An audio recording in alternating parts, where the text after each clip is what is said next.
Welcome to another episode of Chasing Labels. I'm your host, Stephen Billings. And with me, as always, is your other host, Andrew Cabral. How you doing? Doing good. We're not officially in fall season yet, but it is now Don't start September, or talking the about first fall, couple of man. days. It's my favorite season. I think a lot of people love the fall. There's a You lot of know, love for it. A lot of yeah. love. Well, people that understand seasonal weather.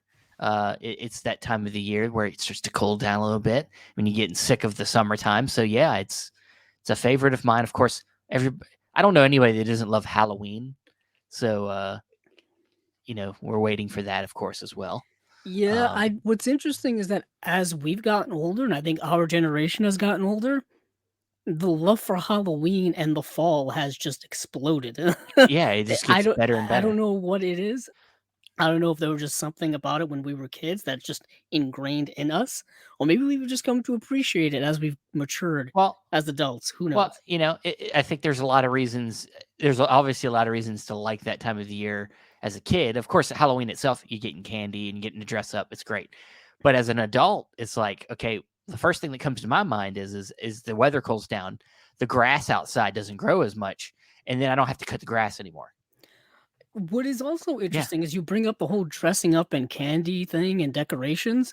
I feel like that's very much carried over to our adult lives as millennials, I as hate our dressing up. generation. I hate dressing up. I never liked it when I was a kid, and I obviously don't do it as an adult. But I see many people, Yeah, yeah, on social media do it, all the time. Obviously, there's cosplaying, going to conventions, all that kind of stuff. yeah, But I meant specifically for the Halloween season.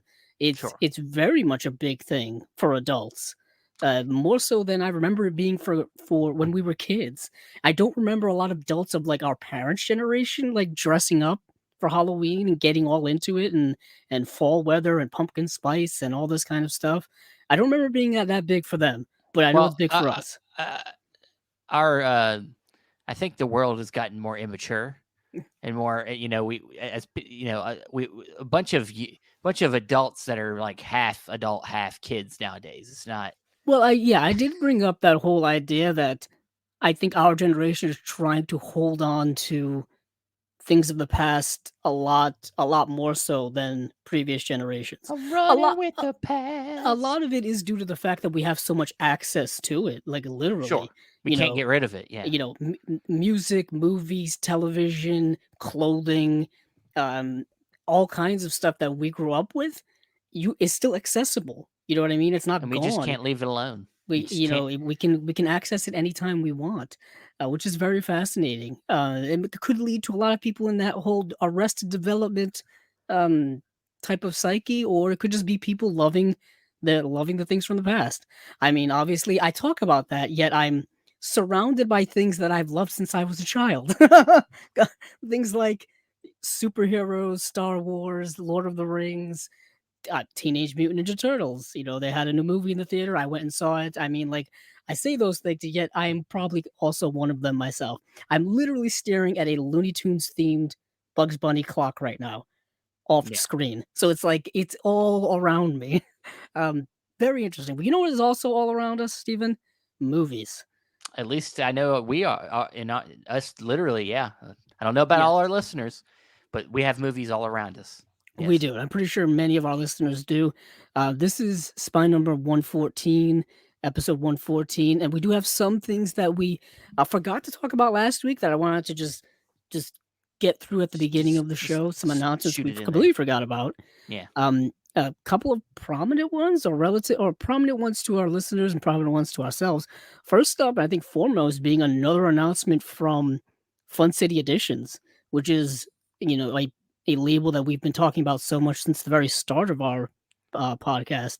And they've got a couple of things on the horizon, but there's one more here that I think is important. So the way in which I found this, and they've done this before, they did this with Party Girl, as well as Primetime Panic Volume 2, I believe, is they partnered up with Letterboxd and they announced it on their social media, and there was an exclusive trailer for it there as well.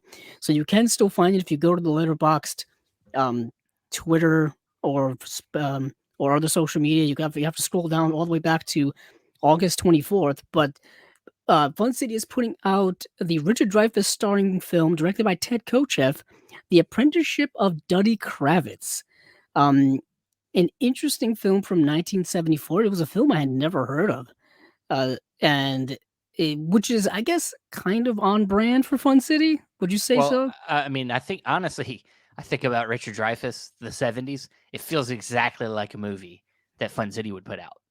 Um, especially some of Dreyfuss's work that is kind of underseen or unknown. Because like I think about I think maybe it was Warner Archive put it out, like The Goodbye Girl. Yes, Yeah, yes, I they think about a did. movie like that, like movies I've just never really heard of that he starred in, and I'm like, that feels like a Fun City release. Yeah, this Yeah, is 1974. So this is a year before Jaws.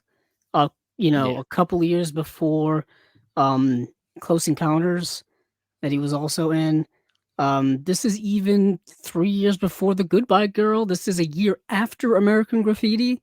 So this is all within movies that we've heard of before, yeah. but I guess it just hasn't really stuck out. At least hadn't heard of it.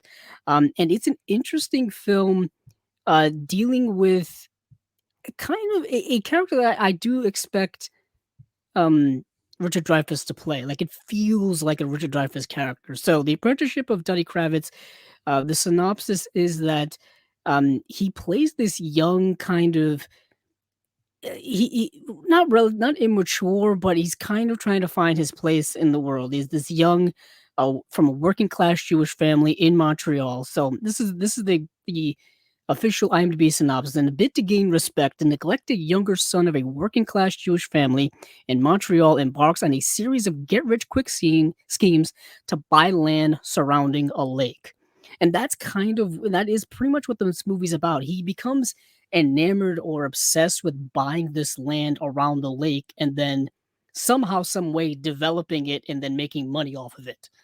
Like, that's his idea, and to do so, he tries all kinds of ways. He starts like making movies, like making short documentaries. He starts like videotaping bar mitzvahs and getting paid for that. He starts taking money from like rich benefactors that he meets, doing like waitering jobs at fancy restaurants. He's just trying to find any way in which he can get this money. And sometimes he fails and sometimes he succeeds, and it's just him trying to do that. But over time, his desperation, he ends up pushing himself and pushing people away and upsetting people, and kind of losing a bit of himself in these goals, or doing anything to get this land, to get the money for this land, and all this kind of stuff. I thought it was a rather good film. I really enjoyed it. It's a tough film to find. I don't think it's really streaming anywhere, at least anywhere that I could find. So it's one of those where you kind of have to track it down. It may have been on YouTube. I can't remember, but I think it had a DVD release before. It's directed by Ted Kochev. Now, Ted Kochev directed First Blood. He directed Weekend at Bernie's. We've brought him up a few times. He directed Wake and Fright. Um, so he's directed a lot of films that you probably have heard of before. Um, I was just telling Steven before we started that for some reason on the IFC TV channel every single weekend they show Weekend at Bernie's. I have no idea why, It's but that it's just the seems weekend. to do it. It's the weekend. I guess. Like It's the in the other day, title. I don't remember who was showing it. They were showing um Caddyshack on TV somewhere. Mm. And I'm like, that makes sense. Like, I've seen. I don't get that. I don't get the love for that movie. Oh, really? Not a big fan. Not a huge fan. Like, that's I don't get it. a little bit. I would say it's a little heartbreaking, but everybody's got It's their okay. things, I It's guess. alright. Mm. I have other hot takes, I'm sure. No, I don't doubt it. I think Yeah. everybody's got a hot take or two. Yeah. But The Apprenticeship of Duddy Kravitz not only stars Richard Dreyfuss, but Jack Warden plays his father Mm, in the film. Jack Warden, of course, from 12 Angry Men. He was, of course, the grandfather in the Problem Child films. He was in one of his last roles was The Replacements with Gene yes. Hackman and Keanu Reeves. Shit, Um, he was in that movie we watched not that long ago with Kurt Russell. Um, about it was what was the name? I can't remember what the name of it was, but it was the one where They live in the small town. No wait, he's in Used Cars. That's the name of the movie. Okay. It's Yeah. yeah, Used Cars with Kurt Russell, where he's the car salesman, and then he like the guy that owns it is what's his name? The guy you were Jack just talking. Jack Warden. Yeah, Jack Warden is the guy that owns it, and then his he dies, and then his brother, who's his twin brother that owns the car dealership across the street, of course, played by Jack Warden again, is trying to buy the land that car dealership's on. So he tries his best to, get him go out of business, and it's a fun movie. I'm trying to think of the director. It's a what's his name? Spielberg's Robert Zemeckis movie. That's one of Robert Zemeckis' first movies. Okay. Used Cars. Yeah, I remember, like I said, growing up seeing Jack Warden in the Problem Child. Yeah, Problem Child was films. the big one. Yeah. But he was in a lot of films. Just a great character actor. Like he's in The Verdict with Paul Newman. Yeah. He was in there's Used Cars right here in 1980. He was in Being There. Well, of course, the film That's starring a great movie. Yeah. starring Hal Ashby. Yeah, Peter Sellers. He was in And Justice for All, where Al Pacino. He's in Death on the Nile, Heaven Can Wait, The White Buffalo, All the President's Men. I mean, he popped up in so many movies in the 70s and 80s and into the 90s. He's just around. Great character actor. But yeah, that's the Apprenticeship of Duddy Kravitz. We don't really have much information about the release. Other than that it's coming like sometime later this I was gonna say later this year. Right. So we've got that. There's one from Shout Factory or Shout Studios now. I don't even need to bring it up because it's weird, the Al Yankovic story, the film starring Daniel Radcliffe. It's getting a 4K UHD release stateside. Basically, the only other release that we've really covered or really talked about was the one put out by Umbrella. What was it, last year or earlier this year? Earlier this year, yeah.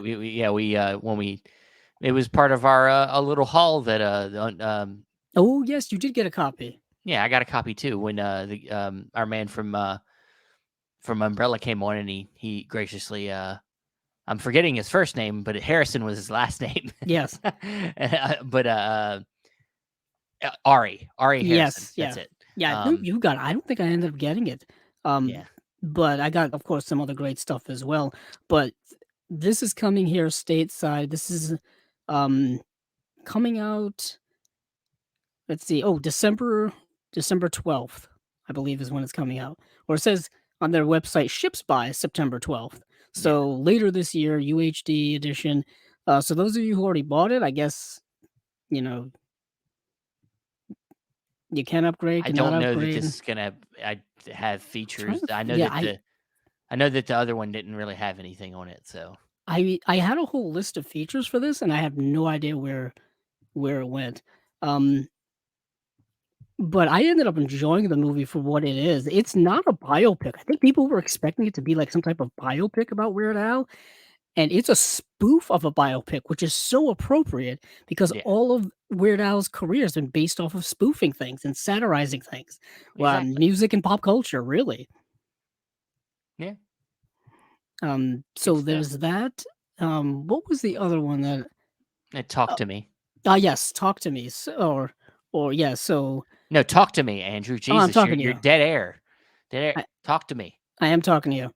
So Umbrella, speaking of Umbrella, coincidentally, good transition there. I know. Let Me In is getting a special collector's edition from Umbrella, put out later this year, and this is the horror movie of the year. There's always a few horror movies that are like the horror movies of the year. And Let Me In is the one for this year, made on a budget of like $4.5 million, and then grossed way more than that at the box office. So it made all of its money back and then some. And it's a small indie horror film that I've seen. It's rather good.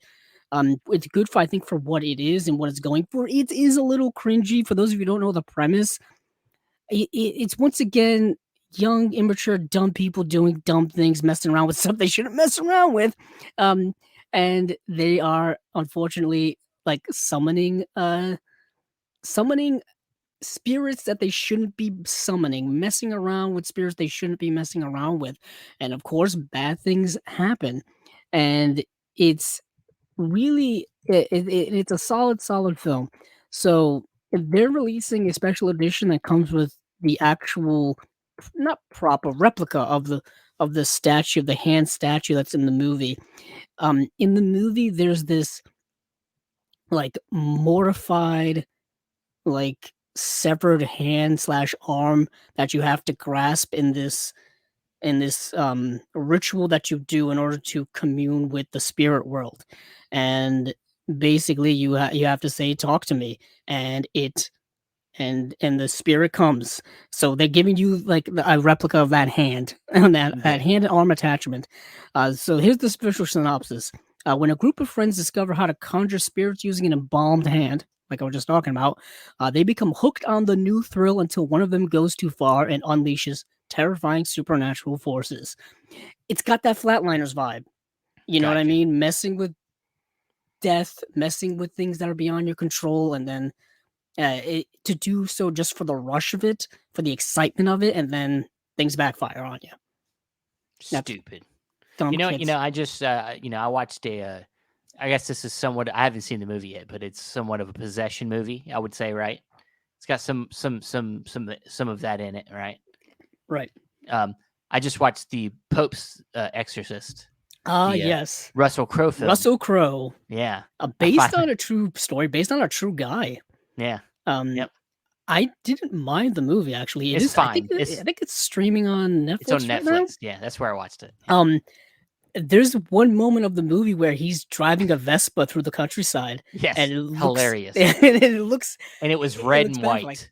It was Yeah. like I was like they could have picked a more subtle, like it could have been like darker colors that fit like what he looked like, but I was like, no, he just made it white and red, like just completely the opposite of Yeah, what the Vespa yeah. makes like a returning appearance in the climax of the movie. Yeah. It's an interesting film. It's one of those, yeah, like I said, demonic possession films. If you've seen a couple of them, you've It almost seen them all, really. it was like what you like The Exorcist, but then like making it a superhero movie. Yeah, it's a It superhero version of The Exorcist, with Russell Crowe as the main superhero. yeah. Really, the yeah, when he's driving through the countryside, I just for some reason he's looking exactly like Orson Welles did in An F for Fake. Like he's wearing because he's Hmm. got the priest robes on, he's got like the fedora esque hat on, and driving through the countryside. And I'm like, is he a magician or is he an exorcist? What's happening? Maybe a little both. Maybe a little bit of both. But I totally understand what you're saying in that It was regard. fine. Yeah, it was. I just thought it was. It's like a fun watch that you can kind of like not really pay attention to, but then you like look at the screen when something crazy's happening, like when a child, uh, throws up his own heart. Like that. That you watch that part. Oh yeah, Uh, yeah. There's gory stuff happening. It is an R-rated horror. I will give it that. Um, but speaking of horror, let's talk about a little bit of Terror Vision because we didn't talk about what they announced last week, and we can also talk about what they announced this week. So last week they announced this movie called The Head from mm, 2019, and the cover of the Blu-ray is like a mannequin head. Um, yeah, I really want to read the synopsis of this. So, Peter is an easygoing man child with a handful of mommy issues. His love for his mother is matched only by the welts from her beating him with a cane, and the affections of a hot punk rocker. Uh, wow. Okay. Oh boy, have you reading this? no, Okay, I'm I'll not. say this. So You read after it. I'm reading it, after whacking off in an alley post rejection, Peter hears a voice calling out to him for help. It's a You woman. chose to Who read knew? this. You It's chose a to. woman. Who knows? Who knew? He goes to help only to discover the sexual odyssey he never knew he needed. Oh boy. Now this horny youngish man murders people in order to feed his blood-hungry true love, a telekinetic mannequin head. Holy shit, who thought this up? Genius. I Genius. mean, it's original. Also, I mean, there are better places in order to get one's sexual satisfaction than a dirty alleyway, really. But Hey, don't judge a yeah, I man. guess don't judge We're people. in But 2023. seriously. Somebody's gonna fucking cancel you for that. I guess so. I mean, God. I think people are pretty, you know, they're negative about when it comes to public nudity and things like You that. Like, think? that's still stuff you can criticize, I think, Okay. a bit. I don't know, whatever. I'm just saying. But we do get some special features here. VHS Nightmare, Making of the Head, feature-length documentary with the cast and crew from 2023. 2 audio commentaries, one with the co-writer and co-director Michael Keane, and one with co-writer and and producer Casey Keane and Matt Walker. Um, yeah, Yeah. interesting movie, but that's TerrorVision's game. Yeah. Michael Keane's the YouTuber. He's got his Oh, own I didn't channel. know that. Yeah. He's been on Disconnected a few times. Oh, cool, Yeah. cool. He's also did I think some feature work, I think with some MVD titles, stuff like that. He's done some stuff.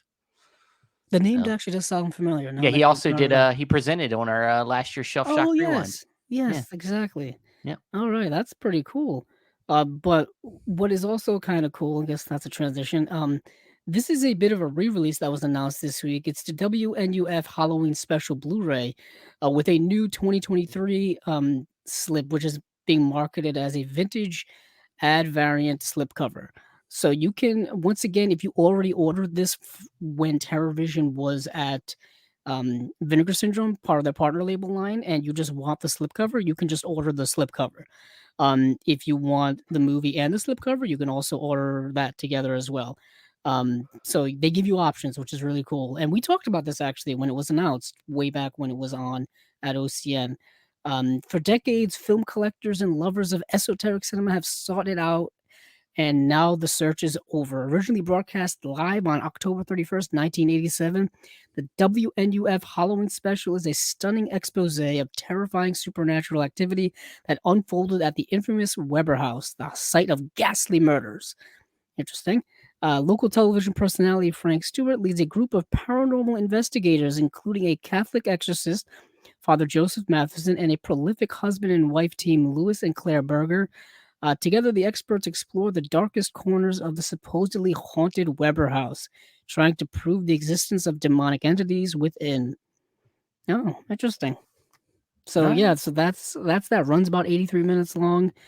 Came out in 2013, and I'm pretty sure it's just the same disc that was offered when it was at uh, the OCN partner label titles. Yeah. But it is a cool new slipcover. It's black and white. Looks very appropriate for this time of year. It's a Um, lot more conventional than the head. Um, Very much so, yeah, very yeah, much so. The head reminds me of the similar in line to the movie we talked about before, All Jacked Up and Full of Worms. They seem that would be a hell of a double pairing. All Jacked Up and Full of Worms and The Head seem like a back-to-back and then I want to night of throw insanity. the movie The Masturbating Gunman Yeah, throw that in just for the is triple feature the pack. little dessert at the end. Exactly. Exactly. So that's it from TerrorVision. And what else do we oh yeah, I did want to go down back to Australia. We don't have imprint releases, but we do have a little imprint mini announcement, but we also got um Viavision. So the company that does the imprint stuff has a whole bunch of Blu-rays on the horizon. Some stuff that I'm pretty sure many people have in their collection already. Um, but interesting nonetheless. Steven, do you have a Yeah, list of that? yeah. So we got like you said, a pretty good amount here. Starting with the film that it stars the great Charlie Sheen, The Arrival, not Oh, yes. Arrival, The Arrival. Yeah, this is from 1996. Yes, Don't get excited. I didn't get too excited, but I did watch the trailer for this, and I was like, this might be kind of entertaining. Have you seen The Arrival? I have not seen The Arrival, actually, but I've Like heard of it. this is the Charlie Sheen from the time before he kind of he this is before Two and a Half Men, of course. It's a little early, but this is like in the prime year. This is like near the end of the prime years.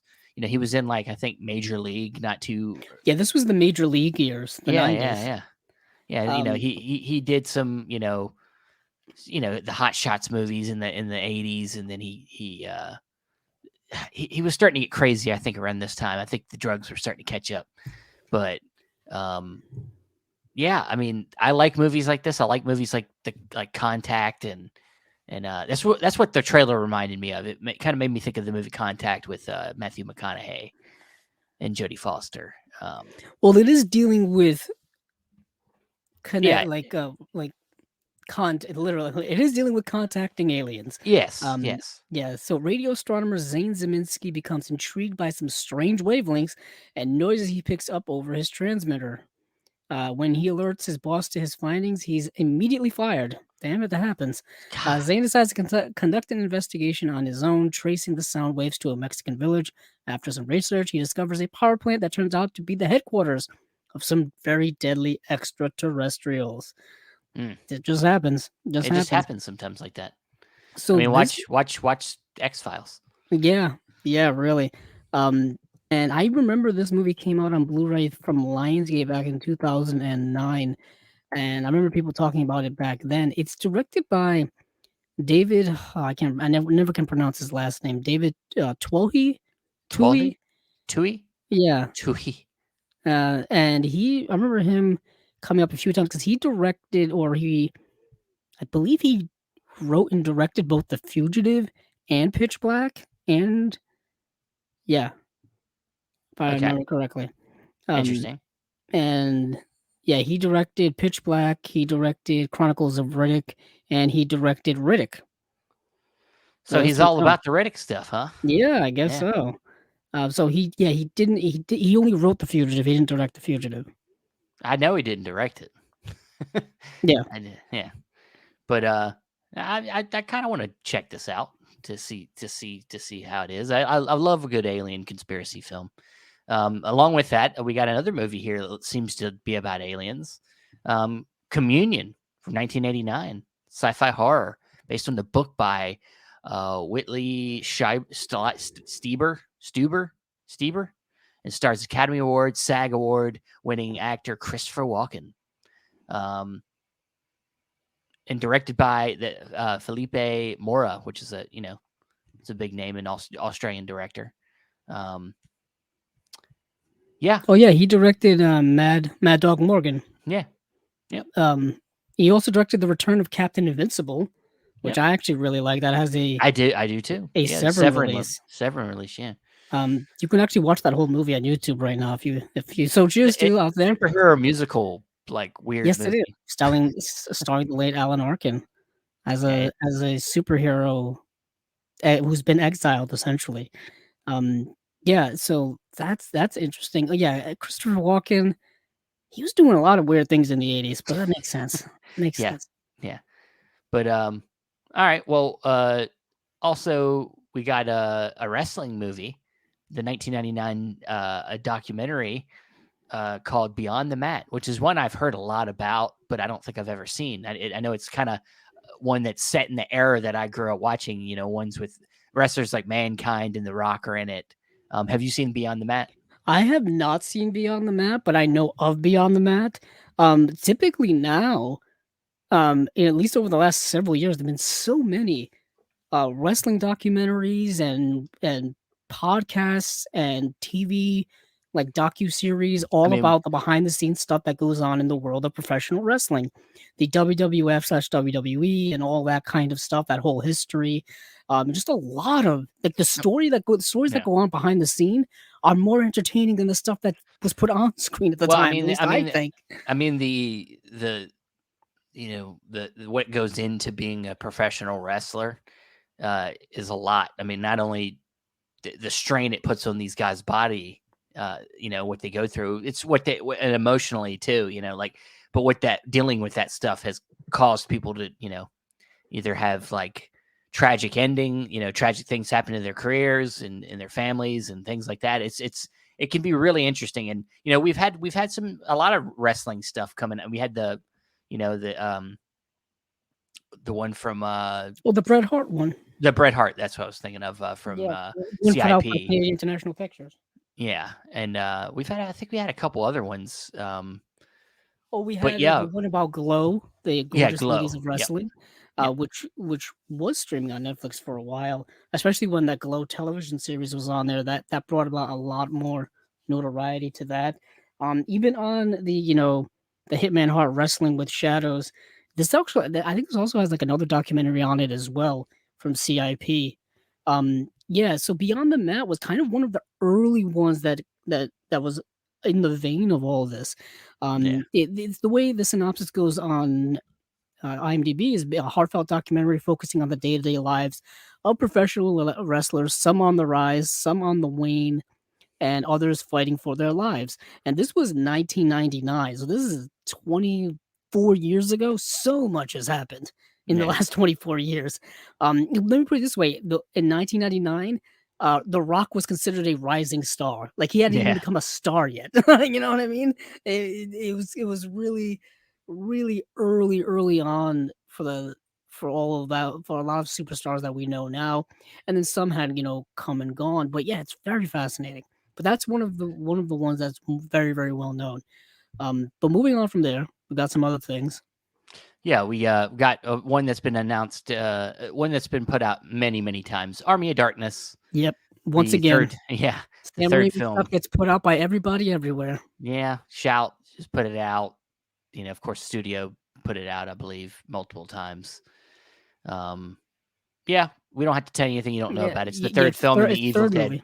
Yeah, Yeah. third movie in the Evil Dead franchise. Um, it's good. Liked it. Moving on, another film that I feel like it's been announced a couple times. Wraith or Wrath, also starring Charlie Sheen.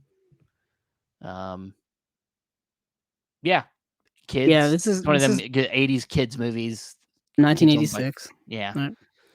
Um, Looks like yeah, it came out in the States 2 years ago, put out by Lionsgate. May have been part of the Veteran series. it's the I'm not sure. Vestron. It is. Yeah. Yep.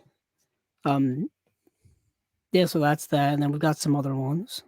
Honey, the dancing movie starring Jessica Alba. I remember when this movie came out and nobody liked it. Yeah. Because it came out, I believe, when I was in high school. And I mean, yeah, it might be that Jessica Alba's not a good actress. I don't know if that's part of the problem. I I thing is she hasn't been in many things like in a while. Keep in mind this was 2003 when this movie came out. Yeah. She was very much on the rise. I think at that time she was on that television series that she was on for I think it only one of those like 2-season wonder shows. Um Now, I need to. Dark Angel? Was it Dark Angel? Maybe, but Yeah. I do need to reiterate something here. This is not just the first movie. This is the collection. So it Okay, also yes. has Honey 2 and Honey 3 Date to Dance, and then also Honey 4, which is Rise Up and Dance from 2018. Okay, so those were like Wow. straight to video, Yes. straight to DVD sequels that were done a lot in the really the 2000s. The second movie didn't come out until like 8 years later. Yeah. And After it that, yeah. which seemed a little too late to capitalize on the whole Honey franchise. Yeah. So yeah, Honey, yeah, this was around the time I'm just talking about Jessica Alba's career. She was on that series, Dark Angel, and then she Fantastic was Four. yeah, and Yeah. then Fantastic Four was in 2005. Sin City was in 2005, um, and she was in, of course, the sequel, The Rise of the Silver Surfer, in 2007. Then she did a bunch of movies like Awake and The Eye, um, and she was in The Love Guru. I've never seen that movie. You've never seen Love Guru? I've never seen it. Oh, it's so bad, but it's Yeah, so worth it, it. It's so worth um, watching, though. I've just never seen it. She has one uncredited credit for The Office. Did you know that? I think she's in the scene. Is she? Is I think it's like when they're trying to hire the new, you know, branch manager. Maybe she's in Yeah, that. Yeah. it's season 5, episode 13. Hmm. She is one uncredited credit as Sophie. Can't remember that. Yeah, because that's too early for the new branch manager. Because I Michael vaguely Scott didn't leave till the remember end of her season being. 7. Yeah, I vaguely remember her being on the show, but yeah, I don't know. Yeah, of course she was also in Machete, um, teaming back up with Robert Rodriguez from Sin City. Um, yeah, so Jessica Alba's had a career. I saw her on her social media the other day. She still looks exactly the same as she did like 20 or so years ago. Hasn't aged a day. Hmm. Um, so yeah, so that's Honey. The dance movie at the time in the 2000s, we had like all kinds of dance movies. No, Step Save the Up is Last Dance, Step Up. Like yeah, they had a Step Up couple has kept movies. it going though. Step Up is apparently still pretty entertaining, even though I haven't watched any of them. I hear a lot of people say they're pretty entertaining. But Move on from Honey. We have another. yeah, We uh, have some uh, other things. a couple another franchise led by Kate Bosworth, uh, Blue Crush and Blue Crush 2, which I I don't don't think think she's I. in the second one. I But don't think I ever saw either of them. I remember when Blue Crush came out in 2002. Um, People don't remember who Kate Bosworth was. Kate Bosworth was Lois Lane in Superman Returns. A movie yes, that I know no one talks about. um, I think people. I don't think people remember that movie. I think people. yeah, I think they remember it. It just doesn't get talked about. I think a Well, I lot. mean, I think nobody a lot cares. of it has to do with Nobody who. talks about Kate Bosworth in that movie, but I Right. mean, I yeah, think a lot of it has to do with who directed that movie and all the and things sure. afterward and whatnot. But Brandon Routh had a bit of a career resurgence on television with the CW shows. I know he's coming to my local comic book convention in November, which is kind of He cool. he was good in Chuck. Yeah, he was in Chuck. Yeah, But Kate Bosworth was in Superman Returns. She was in that movie 21. Um, she was in, like I said, Blue Crush. Win a Date with Tad Hamilton. Man, a lot of these random 2000s movies that I remember being around all the time and just never really watching. But yeah, she's been in movies every single year, so she's still working. In a lot of cool. movies. Wow. No, Blue Crush is surfing films. Um, Yes, go on. haven't seen them. um, moving on, we have Lock, Stock, and Two Smoking Barrels getting another release. Once again, Right. another film that's been released a bajillion times. Yeah, that's getting a 4K Um, release sometime soon, I believe. If memory serves. At least I yes. hope so. Maybe I'm just dreaming these things up. Well, you can Let's dream. see. You can Yeah, keep dream. dreaming. Also, we have the Andromeda Strain, 2008 sci-fi miniseries. We don't really talk about television here, um, but that's there. Michael Crichton, based Yeah, off of his work. yeah, and then another TV series connected with something else we already talked about, Ash versus the Evil Dead complete series, getting a release from Via Vision. I've seen a little bit of the series. I was liking it. I just Ooh, you didn't see got the whole side. thing. No, Oh, not yet. yeah, I own all 3 seasons. Unfortunately, it was one of those that was canceled on a bit of a cliffhanger. Yeah, So it really kind of besmirches it a little bit, but it was very good. Very much in the same vein as Evil Dead 2 and Army of Darkness. It's kind of that, but in a TV show, modern day version. Thought it was very, very good, actually. I enjoyed the hell out of it. cool, I wish it would just get revived because they left off on such a cool cliffhanger. And I was right. There is going to be a Lock, Stock, and Two Smoking Barrels 4K put out by Kino. It was announced back in January. So it's now September and we haven't had any news on it. So who knows when that's going to happen. all But right, yes, I was right. I didn't dream that up. okay. I'm glad you didn't dream it, man. Um, Also, we have All the Boys Love Mandy Lane. Uh, never heard of this movie. It Directed was a by movie that I Jonathan believe Levin. starring Levine. Amber Heard. And I think it was a movie that for some reason was stuck in limbo for many years and then finally got released. That's all I remember about it. And I remember that it was on Netflix for the longest time. It may still even be on there to stream. That's all I remember about it. I think it's a horror film. Okay. And lastly, we have once again. This has been, I feel like, released a few times as well. Ray Harryhausen collection.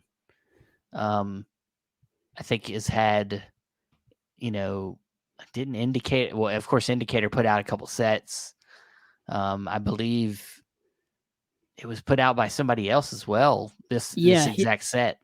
um so Ray Harryhausen, his movies have been released several times in several places over the years. I know it's been released here in the States by Sony Pictures. They put out a Ray Harryhausen collection of 4 movies back in the day. They put out individual releases of movies here. We've got, of course, the 2 box sets from Indicator, which is kind of the best way to own them right now, Yeah. in my opinion. Um, we also have yeah, we've got all kind of stuff. There's a Ray Harryhausen documentary as well. So this is an 8-movie box set, and I don't know what the 8 movies are actually that are in there, but We I'm pretty have, sure. Oh, you got a list. yeah, it Sweet. came from beneath the sea, Earth versus the Flying Saucers, the Seventh Voyage of Sinbad, the Three Worlds of Gulliver. We have Mysterious Island, Jason and the Argonauts, the Golden Voyage of Sinbad, Sinbad and the Eye of the Tiger, and that's it. So yeah, I mean they Alright. cover the films that were in the 2 indicator sets, I believe. I There, want there might be a couple other ones. Yeah, I mean, Um, there's the 2, like I said, there's the 2 volume set plus the Sinbad movies. Um, so yeah, so they've been around for a while. There's here that you didn't talk about, Steven, which may be the most important one of them all. And that is the TMNT 2007 animated film is getting a limited edition 3D lenticular hardcase edition, limited to 1,500 copies. yeah, it wasn't in this list of Oh, movies I okay. got here on I'm on on. their Facebook page. Either Yeah, that's way, why. That's why. um, I actually really like this movie. Maybe it's my bias because I'm a big Turtles fan, but it's a movie that was put out during a time where we didn't really have any Turtles movies at all floating around. I mean, we haven't had really much since. We had the 2 live action ones produced by Michael Bay, and then we've gotten the new animated one which just came out, produced by Seth Rogen, which is fantastic. By the way, it's really I think it's like really really great. Um, but yeah, so it's done in that 2000s 3D animation style, and I think there's a lot of cool elements about it. I mean, I ride for that movie. I have it in my collection, and as part of their 25th anniversary Blu-ray box set that they put out in 2009, I've still got it in my collection. Jeez. So that Blu-ray from 2009, I believe, has been the same one floating around now for what 14 years. Pretty sure it's the same exact disc.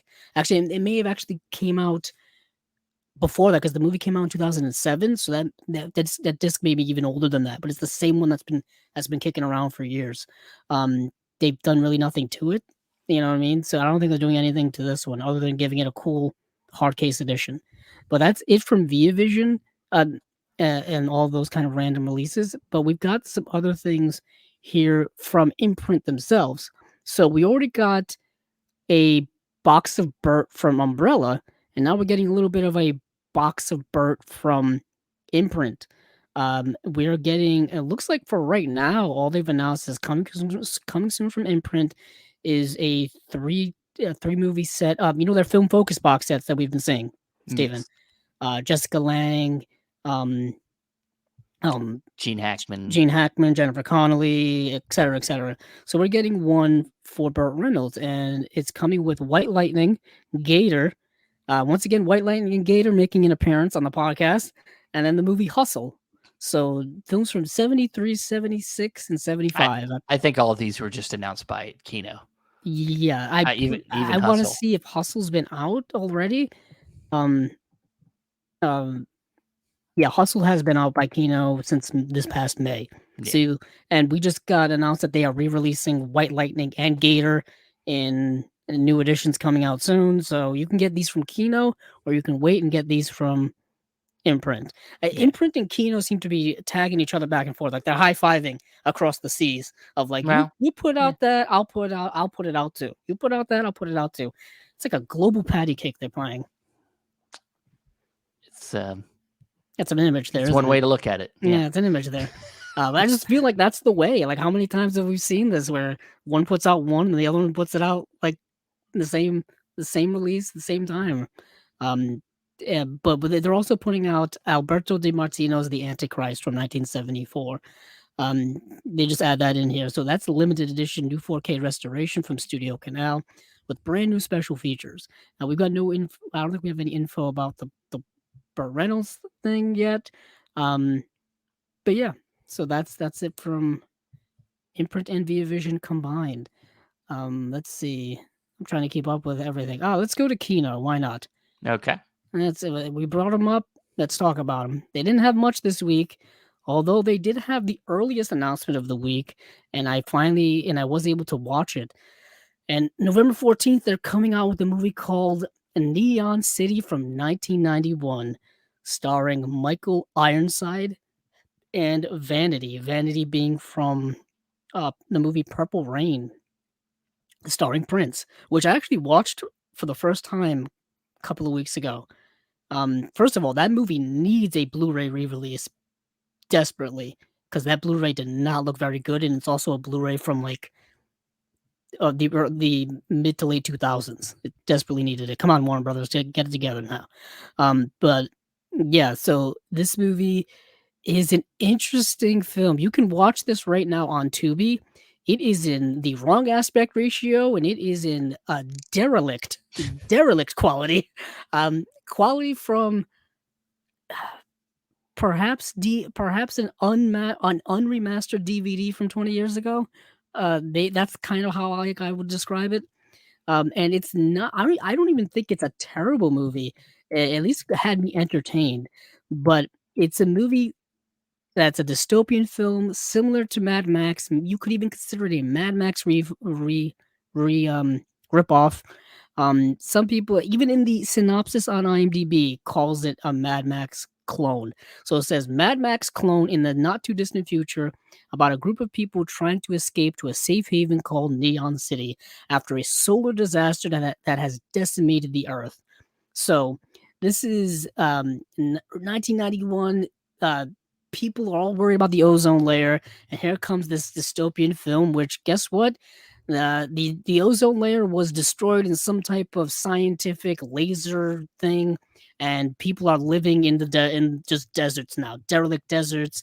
There's just bandits about. There's not a lot of food. There's not a lot of this. There's not a lot of safety, and Michael Ironside is part of this a group of people that are traveling from this derelict village called Jericho to this neon city, which is supposed to be, I guess, a safe haven from the outside world of just pure chaos and craziness going on. But of course, there's some bumps along the way, and of course, there's a cast of eclectic characters on trip to this. It reminded me a lot of. Don't ask me how I connected this.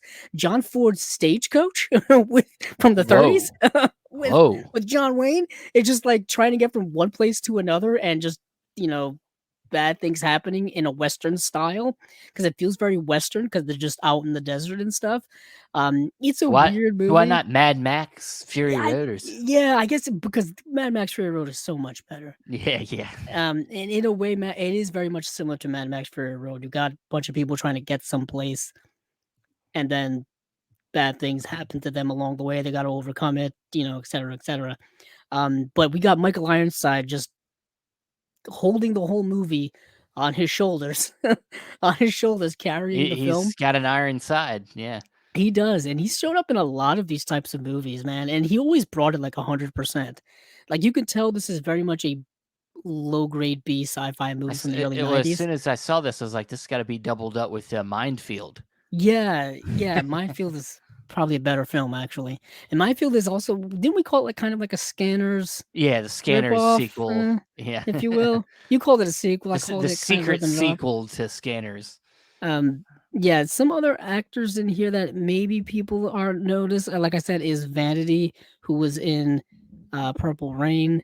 And she was in like Action Jackson, 52 Hard to say Pickup, that. Deadly Illusion. Um, Hold on, I want to make sure she was actually in Purple Rain because I've referenced that like several times now. Um, and Yep. Oh no, I think I was wrong. Steven, you should have corrected me on that. Oh shit. Yeah, so she is not in Purple Rain. So please ignore everything I just said about It's Purple Rain, wow. You really just other than the fact that it wow. needs a Blu-ray release. You know what she was in that for some reason she's in the Last Dragon, a movie that came out around the same time as Purple Rain. That's why. Okay. Uh, so You just fucked up. You yeah, I fucked up fucked up a real yeah, bad. yeah. But you know who's also in this film, and this may be for TV enthusiasts, Juliet Landau. Does that name ring a bell to any of you listening? So Juliet Chirp, chirp, Landau, chirp.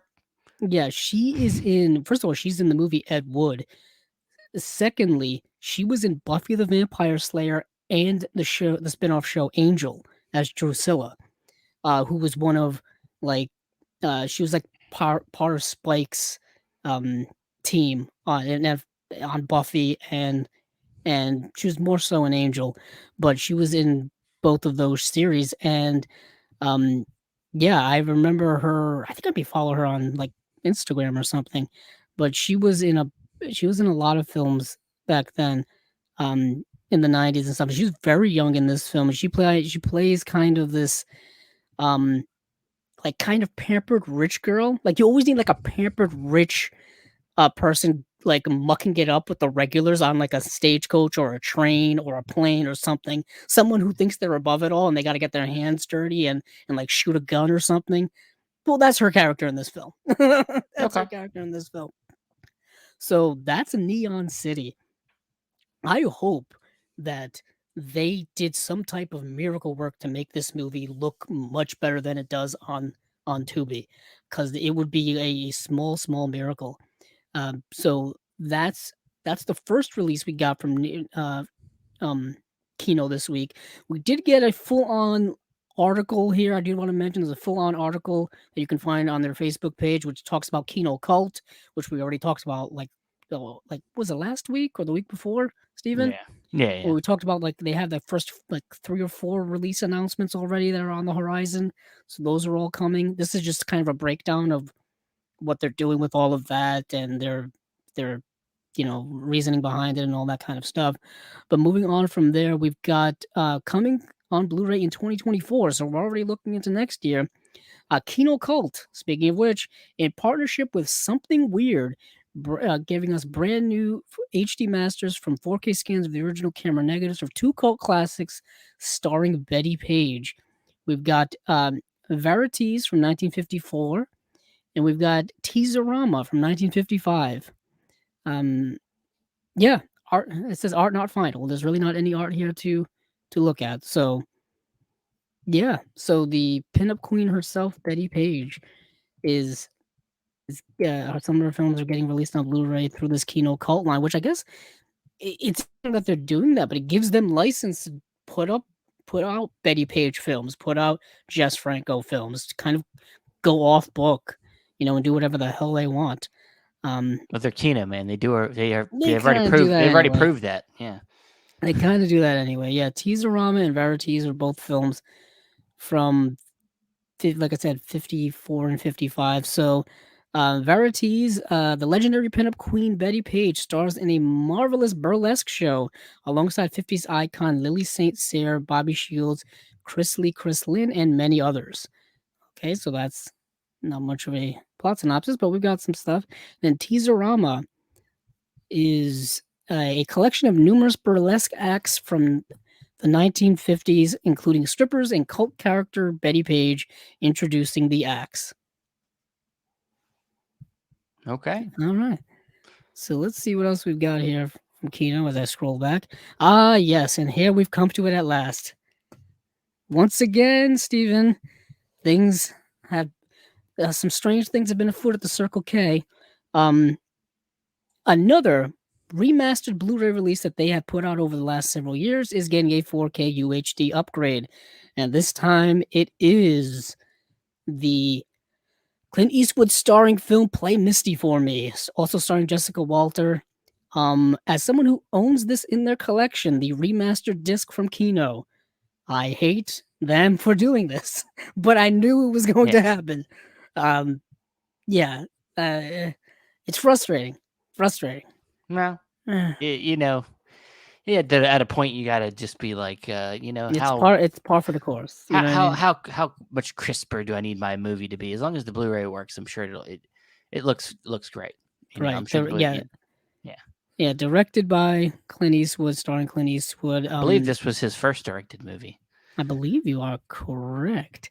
Play Misty for Me, I think, is a film that gets, I wouldn't say better with time, but it becomes more relevant over time. Mm-hmm. So it's about the life of a disc jockey who which is turned upside down after a romantic encounter with an obsessed fan. The obsessed fan being Jessica Walter. She stalks the ever living heck out of this man in this film. And it is about obsession of fandom. and how far one takes that and how dangerous that can be and how tumultuous that can be. And that happens today. I mean, that happens with celebrities today. That we hear about stalkers, we hear about restraining orders, we hear about Yeah, yeah. fans doing weird stuff. It happens to us all the time. Yeah, Oh, of course. yeah. Of course. I can't leave, and somebody hears my voice. They're like, "Wait a second, you're the I know guy. that sound. You I know fucking that sound. you're fucking chasing labels." I'm like, What dude, is I don't. I mean, the one thing that does date the movie a little bit for me is that it's about a DJ, a disc jockey, somebody who's on the Yeah, radio. yeah. It's not with our modern day sense of celebrity, we're used to seeing people, movie stars, musician stars, pop stars, athletes, all those. They're very visual people. You see them on your TV, you see them on your phone, social media, et cetera, et cetera. This is someone listening on the radio back in the day and became obsessed with Clint Eastwood to the point where they had a romantic entanglement and became even more obsessed. Um, yeah, it's a very interesting film. It reminds me a lot of you know the Rob Reiner film Misery in a way. Mm. That obsessive fandom and all that kind of stuff. Um, there's even that movie with Patton Oswalt called what's it called? Like The Fan. Um, Talk about the one with Wesley Snipes. no, no, no, no. This was a low budget indie film that I actually have on a used DVD I found several years starring Patton Oswalt. Um, yeah, this is gonna be a while to find because he's in so many things. But it just when he plays like an obsessive fan of like I think the New York Giants or something. And he um yeah, and something happens where it kind of breaks his fandom. So in a way, it's not quite the same, but it is dealing with kind of Big Fan. That's what it was called from 2009. Really good indie film starring Patton Oswalt. So a hardcore New York Giants fan struggles to deal with the consequences when he's beaten up by his favorite player. Very interesting kind of perspective on fandom. Patton Oswalt's in it.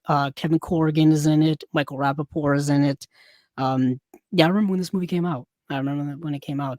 I've always been a big fan of Patton Oswalt. I saw him. He did a Criterion Collection video Yes. recently. Criterion Closet video. Great video. I super obsessed fan. I've read his book where in the 90s he was just a super cinemaniac, really. Like he had movie addiction where he just couldn't stop watching movies every single day. Can relate to that on a very personal level. Yes. Um, but yeah, so that's Play Misty for me. So, like we said, it keeps happening. Um, yeah, the remastered Blu-ray came out November 10th, 2020. So it's not even been 3 years yet, and we've gotten a 4K release. I mean, there's some where we have barely gotten a year from a Blu-ray release to a 4K release, and that happens. So, yeah, it's a little frustrating, and it makes me wanna wait actually to see if that's going to happen with all of some major Kino remaster releases, like the Clint Eastwood ones.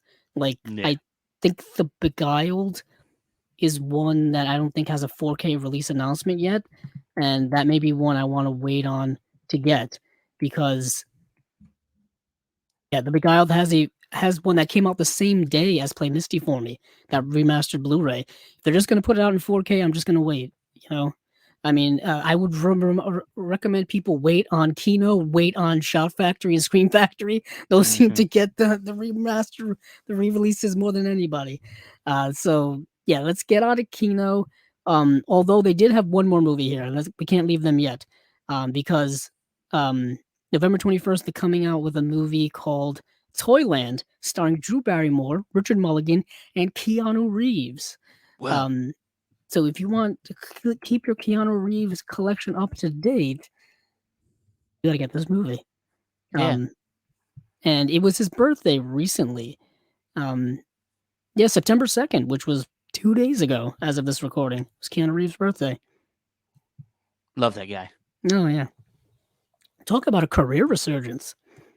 He's had two career resurgences. Oh, you think so? Yeah, I feel like when he did The Matrix, it was a career resurgence. I mean, he was like not quite. I mean, like he had done Speed like 4 years before that, That was like kind of like he was kind of like fell back down out of popularity, and then he went away for a while, and then he did John Wick, and then he was back again. So yeah. Yeah, so this is hold on. Let me go back. I am Oh yeah, this is Babes in Toyland. This is a TV movie actually from 1986. You know, Kino does like to put out their TV movies from back in the day. This was around the time. For Keanu Reeves' career. This is before Bill and Ted, before Dangerous Liaisons. This is even before, uh, obviously, well before Point Break, well before Parenthood. I want to see if this was. Yeah, this was even I think before My Own Private Idaho. Um, so yeah, this was early in his career. This was after he was in River's Edge, which I think is an underrated movie, and it's a movie I think about way more than I ever thought I would as the years go on. It's another movie that Kino has put out a Blu-ray of.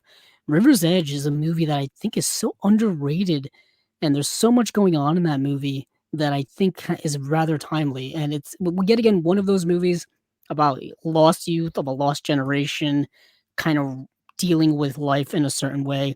The movie's directed by Tim Hunter, starring Keanu Reeves. Crispin Glover's in the film. Iona Sky, Dennis Hopper is in the film. Um, yeah, I really like the movie River's Edge. And it's not even like a great film. I just have this crazy connection with it. Don't know why. But anywho, Babes in Toyland, TV movie, 1986. A young girl wakes up in the realm of Toyland where she teams up with her family and friends to overthrow the evil villain Barnaby. Directed by Clive Donner. Okay. Yes, Well, Clive. I like Keanu Reeves. It's anything of his I haven't seen, which I haven't seen this. I will definitely eventually check out. Yeah, Uh, anything, a TV movie from the 80s getting a Blu-ray release, you don't really hear that very you don't, often. yeah. Well, Kino does it somewhat Yeah, they regular. seem to be the only ones truly. Kino and Fun City Editions. Yeah, that's also very true. So Yeah. that's Babes in Toyland. So that is it from Kino. Let's see. We move on now to Second Sight. Second Sight had um two fantastic release announcements this week. God Yes, damn. they did. God damn doing it again. They don't release a lot of things, but their stuff has impact. Oh Um, yeah. at Yeah. least for me. So we've got two here, Steven. What do we got? Well, it's that time of the year, Halloween, so Is indeed. you got to put out something horror related, and they decided to put out a trilogy of movies, the Ginger Snaps trilogy. Um, werewolves, blood, a lot of stuff. I've only seen the first one, so um, this, of course, has Ginger Snaps Unleashed, and Ginger Snaps Back: The Beginning. So it's that third movie where they go back. Yes. That seemed to be a thing during this time period. Is the third movie they go back? Um, but yeah, it's going to come with a rigid slipcase like it always does from Second Sight, with new artwork by Michael DeBambin. I'm just probably butchered that. With a 112-page book. So yeah, features on everything. I think Ginger Snaps has got the most features here. It stands out. This cover stands out, man. All Yeah, this red. it's red and black, which I think is always a great color combination, especially for anything horror related. And I think this is coming out October 30th. So literally the day before Halloween, this is coming out. I love the movie Ginger Snaps. Like I've been wanting it in my collection for many years. Scream Factory put it out on Blu-ray initially, and and and I wanted that Blu-ray ever since it came out. And that Blu-ray came out, gee, 2014. And I don't think we ever got the sequel here on Blu-ray. Um, I know that in Australia there was a Ginger Snaps trilogy set put out on Blu-ray by Umbrella. Um, was it Umbrella? Let me make sure. No, it was Via Vision. My bad. It was Via Vision. But this, from what I think this is only a Blu-ray release. I don't think this is Yeah, this this is is not a Blu-ray. 4K. Yeah, No, not a no. 4K, but it is coming in their big deluxe packaging, like Steven just said, 112-page book, uh, features on every single release. For those of you who don't know what Ginger Snaps is, it's about werewolves. It's set around werewolves. The first film is done in a rather low budgeted way, but I think that's what makes it so good. It came out in 2000, and yeah, the movie is two death obsessed sisters outcast in their suburban neighborhood must deal with the tragic consequence of one of them is bitten by a deadly werewolf. And you may see that and be like, I've heard this story before. Werewolf bite, transformation, thing, chaos ensues. It's that, but I feel like there's so much more going on in this movie. It's really about deeply thematic things of like adolescence, specifically for young women, and a lot of metaphors and stuff like that about growing up. Um, Really fantastic stuff. And the sequel picks up right where the first one leaves off. I don't want to say anything about it because I don't want to spoil the first one. And the third film is like Steven said, we go back in time. They go back like 100 years to deal with like witchcraft or some stuff. I don't know. I've not seen the third film, but that's what I got from the general synopsis. But that first film is damn good in my opinion, damn good. So I am super excited that this is coming out. But this is not the only release from Second Sight. We've got a second one here. No, and this one intrigues me a little more. I haven't seen the film, but I've heard a lot of good things about it. It's an Australian film that is considered maybe one of the best Australian films out of all time, and that is the film starring Eric Bana, directed by Andrew Dominique, and that is Chopper. Yeah, I've seen this image that is the cover of this so many times, and I've wanted to watch this, and I have not watched it yet. So I will be watching this for the first time when I get this release. Yeah, this is another big one, I think, in my Yeah, opinion. So Chopper, we brought this up once on the podcast, and I think that was when we had one of the guys from um we had probably one of the guys from the Imprint or Indicator Imprint cast, Cast, the John. first one. Yeah, Yeah, John. we had Yeah, John on for the first time, and we were talking about Australian films towards the end of that episode, and I brought up Chopper because Chopper is an Australian-based story. So Chopper tells the intense story of Mark Chopper Reed, a legendary criminal who wrote his autobiography while serving a jail sentence in prison. His book, From the Inside, upon which the film is based, was a bestseller. Yes, this guy is like a career criminal piece of crap dude committing crime after crime, but of course he created kind of, I think, this kind of cult following, if you will, or this celebrity stardom of being this career criminal. Think of like Bronson. If you think of that career criminal in England portrayed by Tom Hardy in the Nicholas Winding Refn film, Bronson, something like that. And this film kind of tells that story in typical gritty, unrelenting style, like eh, that you can do. So starring Eric Bana before he became, the the Eric Hulk, Bana we knew in the 2000s. Yeah, before he the became Hulk, Hulk. the guy that was in Troy, that was and then his career. It's for Yeah, some before he had reason that just 2000s, explosion of a he was career in with like Munich, Troy. Black Hawk Down. Yeah, well, Black Hawk Down was actually like I think 1999, wasn't it? It's a little Um, after that, I think, right? Yeah, I always think Black Hawk Down came out in 2000 in 1999, but no, it came out in 2001. Yeah. You're right. So he was in that. He was in, like you said, Hulk, Munich. I Yeah, brought up. Munich's the movie, man. Munich Yeah, is so underrated. It's like one of the most I think underrated it's Spielberg one of movies. Steven Spielberg's most underrated films of the Yeah, 2000s, at least. movie's awesome. Um, Daniel uh, Craig. yeah, he was of course the bad guy Nero in Star Trek, the J.J. Abrams film, 2009. Hey, I like that movie. Yeah, that's a good Um, one. yeah, he's in that. But this is 2000. This is the movie from that time period. Also, Andrew Dominic. I think this is Yeah, maybe his first film. yeah. I always also I remember Eric Bana from and it makes me think about him being he is Australian, right? I believe so. Yeah, yeah. Yes. And so there's that scene in the movie. He plays the husband of in what's it the one with Adam Sandler. Funny people. Fun of People, yeah, and he Adam Sandler's going to see his old flame, who's now married to Eric Bana, and they have that whole scene at the kitchen table, and he's just like "Baba booyah, Baba booyah, Baba booyah," and they keep like and the kids like copy him, and and he like they get in a fight, and he's like a big, I think he's into rugby or soccer or something, and he like beats But it's I just remember him from that movie being kind of funny, and I'm like, he should do more comedy. Yeah, he should do more Yeah, comedy. yeah, But I wanted to talk a little bit about Andrew Dominic before we moved on. Um, yeah, after directing Chopper, he directed The Assassination of Jesse James by the coward Robert Ford. Amazing film. Shot yeah, by yeah, Roger Deakins. Stunning. Um, and then he directed the movie Killing Them Softly, which I think is kind of underrated, yeah, starring yeah. Brad Pitt. It's kind of Uh, like a little bit of a heisty kind of movie, if I remember correctly. Kind of, It's like yes. a low level, Yeah, like Jackie Coogan is an enforcer hired to restore order after three dumb guys rob a mob-protected card game, three dumb guys. causing the local criminal economy to collapse. The movie's kind of a metaphor for like the economic collapse in the late 2000s, um, which I think kind of went over a lot of people's head. Amazing cast in that film.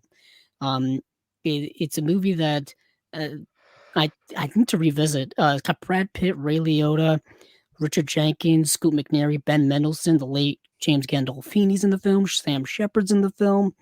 Um, yeah, it's a very interesting Cast. film. Yeah. Of course, after that, he directed this movie called One More Time with Feeling, which I can't remember if I've seen or not. Explores the creative process of Nick Cave and his band as the singer struggles with an unspoken personal tragedy. Um, yeah, I've got it. I can't remember if I've seen that film or not. But after that, he did a lot of music videos with Nick Cave. He directed 2 episodes of the series Mindhunter, the David Fincher series on Netflix. Um, he directed This Much I Know to Be True, and then he directed the very controversial film from last year, Blonde, the Yeah. film starring Anna de Armas about the novel based on the life of Marilyn Monroe, but it's mostly fictional. Um, yeah, it's a very controversial film. People were up in arms about the film. I saw it, and there's so much more to talk about when it comes to that film. I won't get into now, but yeah, he directed that. Um, but yeah, so back to this release, it is coming, like you said, in that limited edition packaging that we all know and love. It's coming with, I want to say, a pretty hefty booklet as well, which they 70 don't really say page, here. 70 page 70 book. pages, 6 collectible art cards, rigid slipcase. Interesting cover art, like you said. That image is pretty well known. New audio commentary by Alexandra Heller Nicholas and Josh Nelson. Boom. Boom, there you go. If the movie doesn't sell it, that sold you right there. Um, so that is Second Sight. Exciting stuff from Second Sight. As usual. Yeah. As usual. So I think now we move on to the grand finale, which is the Vinegar Syndrome and their partner label stuff. Um, yes, the Yeah. first of the month came around like Yep. clockwork. Here we are. Here we go. Here we are with the dump. Yep. So it dropped on Friday this month, which doesn't give us much time to digest all this stuff. Gives us about 2 or 3 days, so we're a little not as well prepared as before as we usually are, but we will dive into this stuff nonetheless.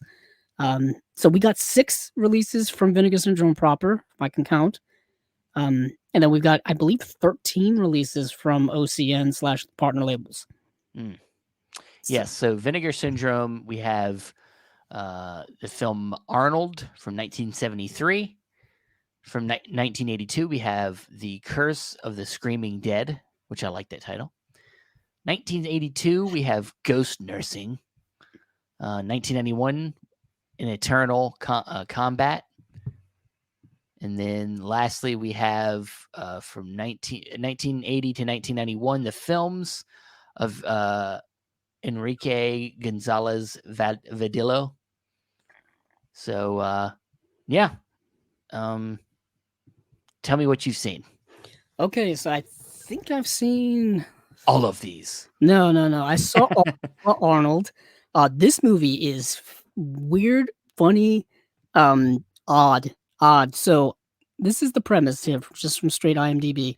Upon his death, Arnold marries his lover, Karen, in spite of his widow, and leaves death traps accompanied by audio tapes and his preserved and articulate corpse for those who cared only for his money. First of all, that's a terrible description of this movie because that's not even English. So I'll break this down for you. So the movie starts off with this woman marrying Arnold. I put Arnold in quotes because he's a dead corpse. Okay, so she was going to marry this guy, and he dies, and she still marries him anyway. Already starting off weird. God. But it comes to find out he left her all of his money. But it also comes to find out that she was probably not truly faithful to him, but the stipulation in his will reading is that she has to have like him by her side all of the time.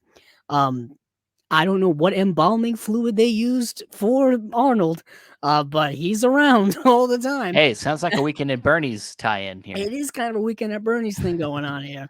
But what also happens is he's left these audio tapes for certain people, basically telling them that he knows like what they were up to, like how they really were, how they really felt about him. But what also ends up happening is a lot of the people who went to his funeral end up getting killed off. So this whole time you're watching this movie, it's like who is planting these tapes? Who is killing him off? Is Arnold really dead? Is he back from the dead? What is going on in this movie? Which sounds all intriguing, but this is a rather low budgeted film from 1973, so it's cheesy, over the top, um, uh, not great acting, not great effects, all those things you kind of expect from a movie of its time. But the premise is interesting, like keeps you intrigued about the whole whodunit of it all. So that's Arnold. I'm very curious what this movie is going to look like on Blu-ray from Vinegar Syndrome because it didn't look very, very good from the screening I saw of it. So yeah, the movie stars Stella Stevens, who we've seen in um, some other stuff recently. Then we see her in another release recently. What was the movie that she was in? Well, I know Stella Stevens. She was in the Poseidon Adventure. Um, she was in that movie with those orphan like siblings from a few weeks ago. I'd have to go back to the 1970s to look at it. I remember I talked about it and I wasn't a big fan of it. Um, but but Arnold is actually, that movie may be better than Arnold, to be straight with you. Um, Let me look it up. Yeah, she was in, like I said, the Poseidon Adventure. She was in the Ballad of Cable Hogue, which is a really good western. She was in Too Late Blues, which is a great film. The Courtship of Eddie's Father. Remember that film that we talked about? Yeah, we talked about that, yeah. Oh yeah, this is the movie, The Mad Room. Remember that film? Mm. Yeah, from 1969. She was in that. That's what I couldn't remember, which I believe is getting an imprint release. Yeah, it's in print. Yes. So that's Arnold, and I think this is also coming with not much in the way of special features, just a brand new commentary. The Gothic horror comedy in Hollywood, a brand new video essay by Sam Deegan. That's very There you go. interesting because Yeah. that is very much what the film is. It's kind of a Gothic horror comedy. I did see The Curse of the Screaming Dead. Every once in a while, there's a film we have to that is released by Vinegar Syndrome that I watch that absolutely breaks me and makes me want to stop watching movies for a while. Okay. That's one of these movies. Wow. It is so terrible.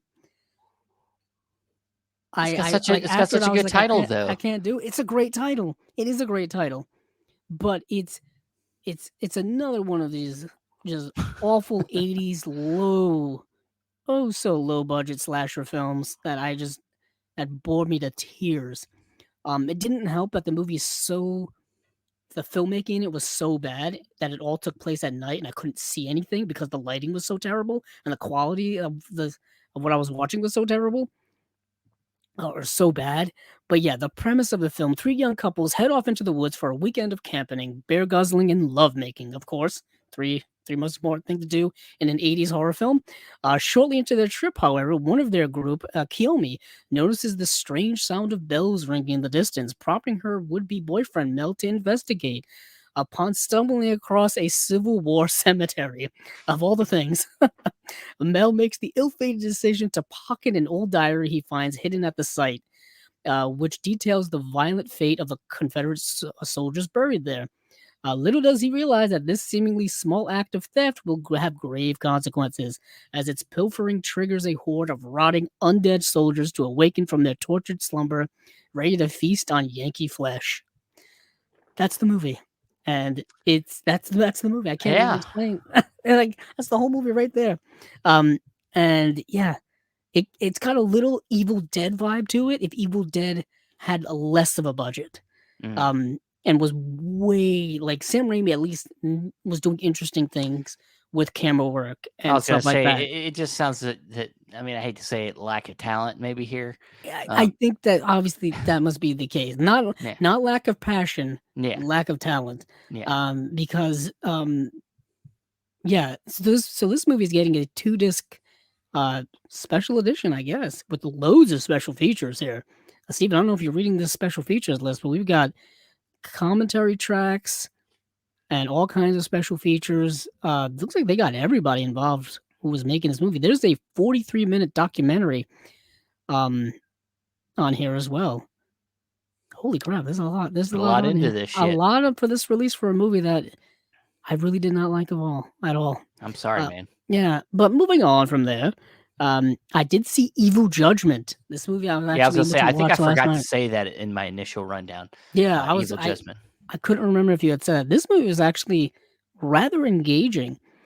So, aspiring young dancer Janet is desperate to leave her dead-end waitressing job. So, after a fight with her sleazy boyfriend Dino, and with the encouragement of her friend April, she decides to try her hand at prostitution. Mm. The two women, Try her hand at she's prostitution. very hesitant about it in the film. She has a friend who does sex work, and her friend is like, you can make more doing that than you'll ever make doing this waitressing gig. Like I can hook you up with a job right away and you'll be all set. She's got a very controlling boyfriend who doesn't want her to do any of that type of stuff, at all, literally. And he's kind of an asshole. I mean, his And name's Dino. yeah, there's this Yes, one moment where he literally kicks her out of his, like, apartment right after they've been done, having sex, and she's, like, literally naked. He throws her out, just throws her out. I'm like, "Yeah, this guy's a sounds piece of shit. Why sounds would you like a wanna be with him? Get him out, sounds like man." a scene from what's it the Frankenstein movie from what's his name, Paul Morrissey. Mm, There's a scene like that where they're having sex and he just like gets mad at her and he just get the fuck out. she just kicks I her out. don't, So, what ends up happening is her and her friend, go to this client's house. This guy lives in, like, this mansion, and he ends up getting, killed. Her friend ends up getting killed, and this client that they're there for ends up getting killed, and what happens is the police, are kind of covering it up, and we're not quite sure why. And the movie kind of delves into her, like, investigating, getting caught up in this investigation of, like, why they would try to cover it up. Well, who is this murderer going around killing people? Then this murderer starts going after her as well. And yeah, like, she wakes up the next day in a hospital bed and not knowing what happened or what's going on. And the movie's very mysterious in kind of pulling you into this whole mystery of it all. Her dumbass boyfriend does get involved in it as well, trying to be a hero and stuff. dumbass. Yeah, it's a lesser known,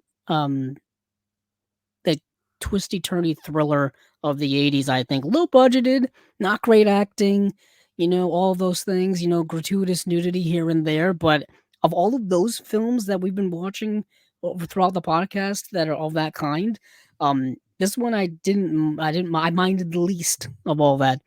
Um, so yeah, this movie's getting, 2 commentary tracks, bunch of special features as well, and yeah, that's Evil Judgment. Ghost Nursing I didn't get to see, and Eternal Combat I didn't get to see. The Enrique Gomez Video, films. There's 3 films in here.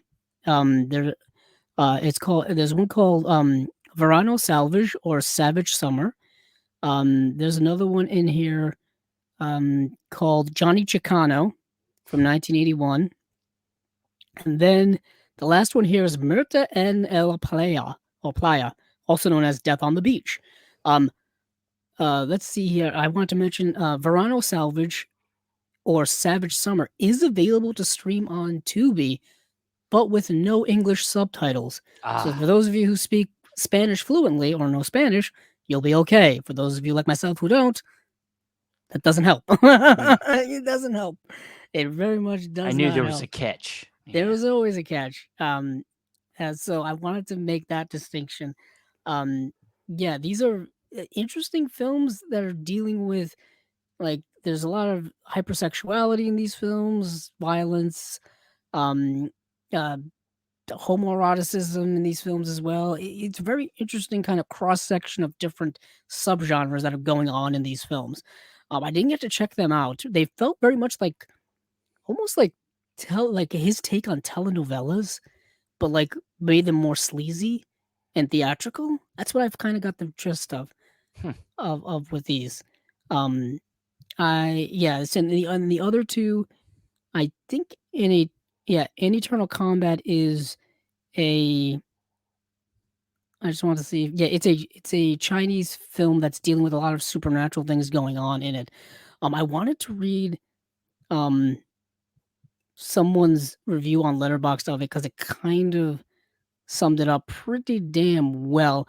And it's like it sounded like the oddest, most bonkers movie I've ever heard. Um, yeah, so Justin La Liberty, who probably many people know, who I believe, yeah, he runs OCN if I remember Yes, correctly, he does. Steven. So he watches all of these. So basically, every time I go on there and look for OCN stuff, he's already seen them, so I can get a baseline of what the quality of these movies are. So for Eternal Combat, he wrote this: a kitchen sink martial arts fantasy which features kung fu, wuxia, sorcery, exploding ninja stars, swords that shoot lasers, telekinesis, a quote unquote foot demon, a sexual assault that's interrupted by a puppy biting the scumbag on the ass in slow motion, and a brothel sex scene that's edited together with the footage of someone sloppily eating a banana. Huh. Take that for what you will, but Okay. that sounds absolutely incredibly insane. Just wild, wild movie. That caught my eye more than the actual movie did. Um, but yes, so that's the Vinegar Syndrome's stage properly right now. And moving on from there, we got the OCN stuff, the partner label stuff. Yes. This is some interesting stuff we got this week, Steven. What do we have? All right. Well, we got Deaf Crocodile with visitors from the Arkansas, or sorry, Arkansas. I started out that sentence looking at Ark and just assuming it said Arkansas, but it didn't. Visitors from the Arcana Galaxy.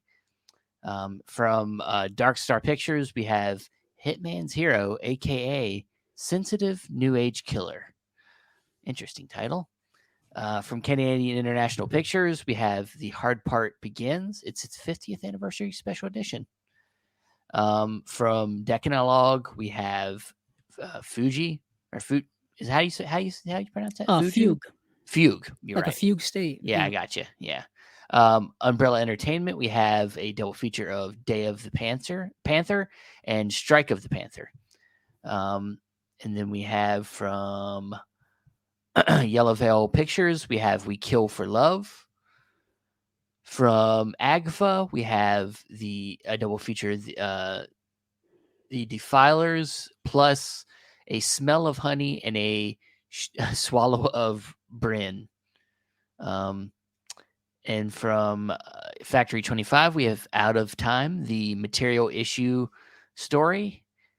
From ETR Media, we have Slopes Game Room, a Sega The Complete History Volume 1. From Canny, we have Will Your Heart Beat Faster? From Saturn Core Audio Video, we have Night Chills. From partner label Altered Innocence, we have Coming Out. From Circle Collective, we have What Doesn't Float. And that is it. So Right on, right on. a lot of Um, stuff here. lot of stuff here.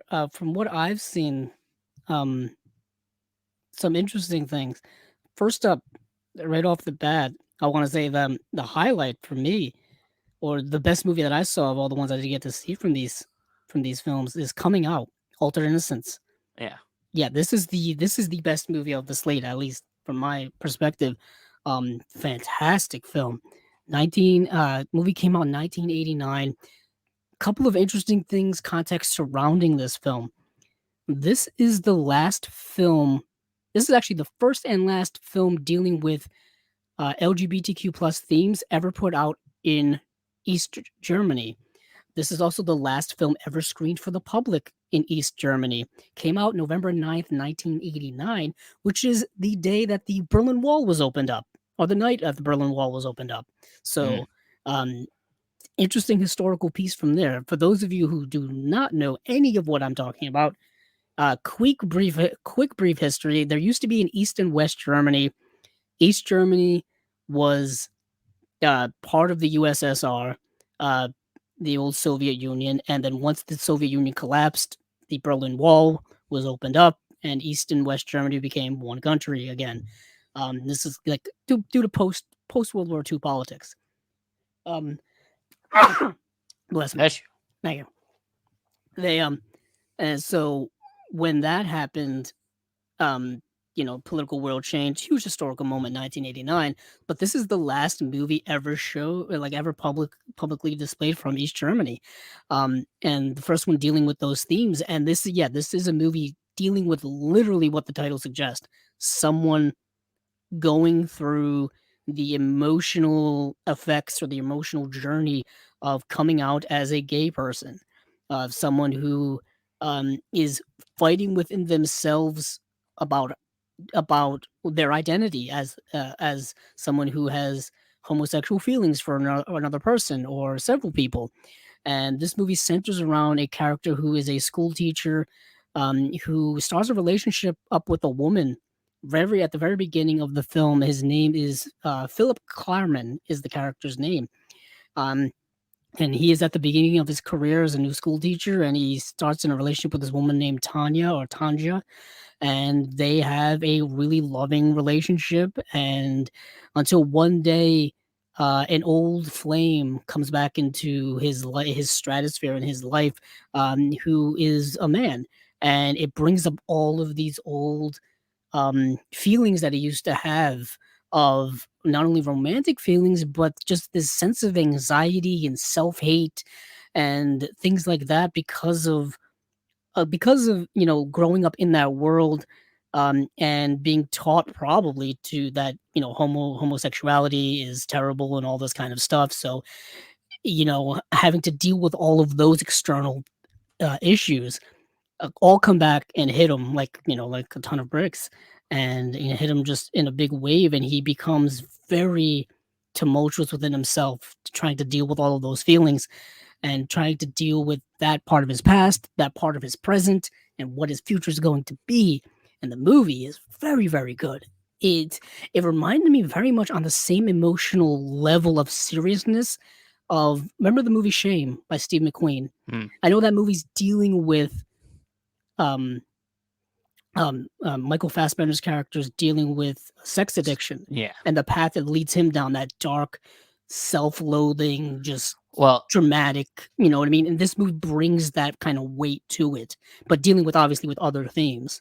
yeah, how you're describing it, it kind of makes me think about another recent Altered Innocence release that we both really liked, The Wounded Man. Yes, very Yeah, much so. which it goes down differently the way you described that movie, but it's like, this character is is discovering that he has, feeling, he's his homosexuality's awakening, and he's trying Mm, to find an outlet for it, and it goes down a destructive pathway. right. And in In The this one, Wounded Man. Yeah. it's not so much destructive externally, it's more destructive internally in what he's trying to do. Like, he finds someone that he really, really likes, and gets in this romantic entanglement with him, but he's also keeping the other part of him hidden, the one where he has a relationship with a woman, where, where he's denying his homosexuality, like he's trying to live in both worlds.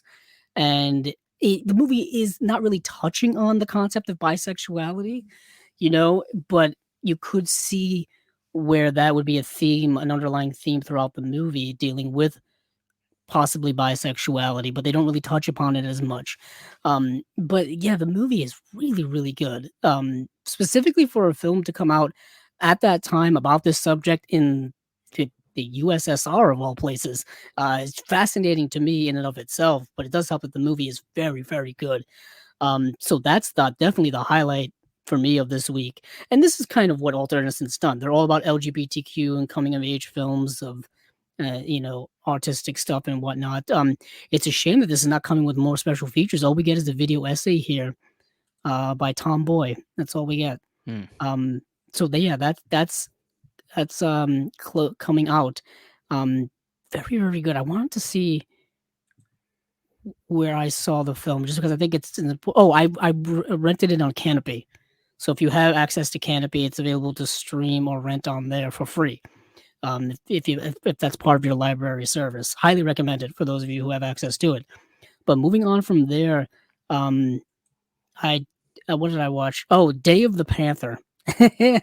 Let's swing to the other side of the pendulum now. So Day of the Panther is a martial arts expert goes after a criminal gang and its boss who were responsible for the death of his partner.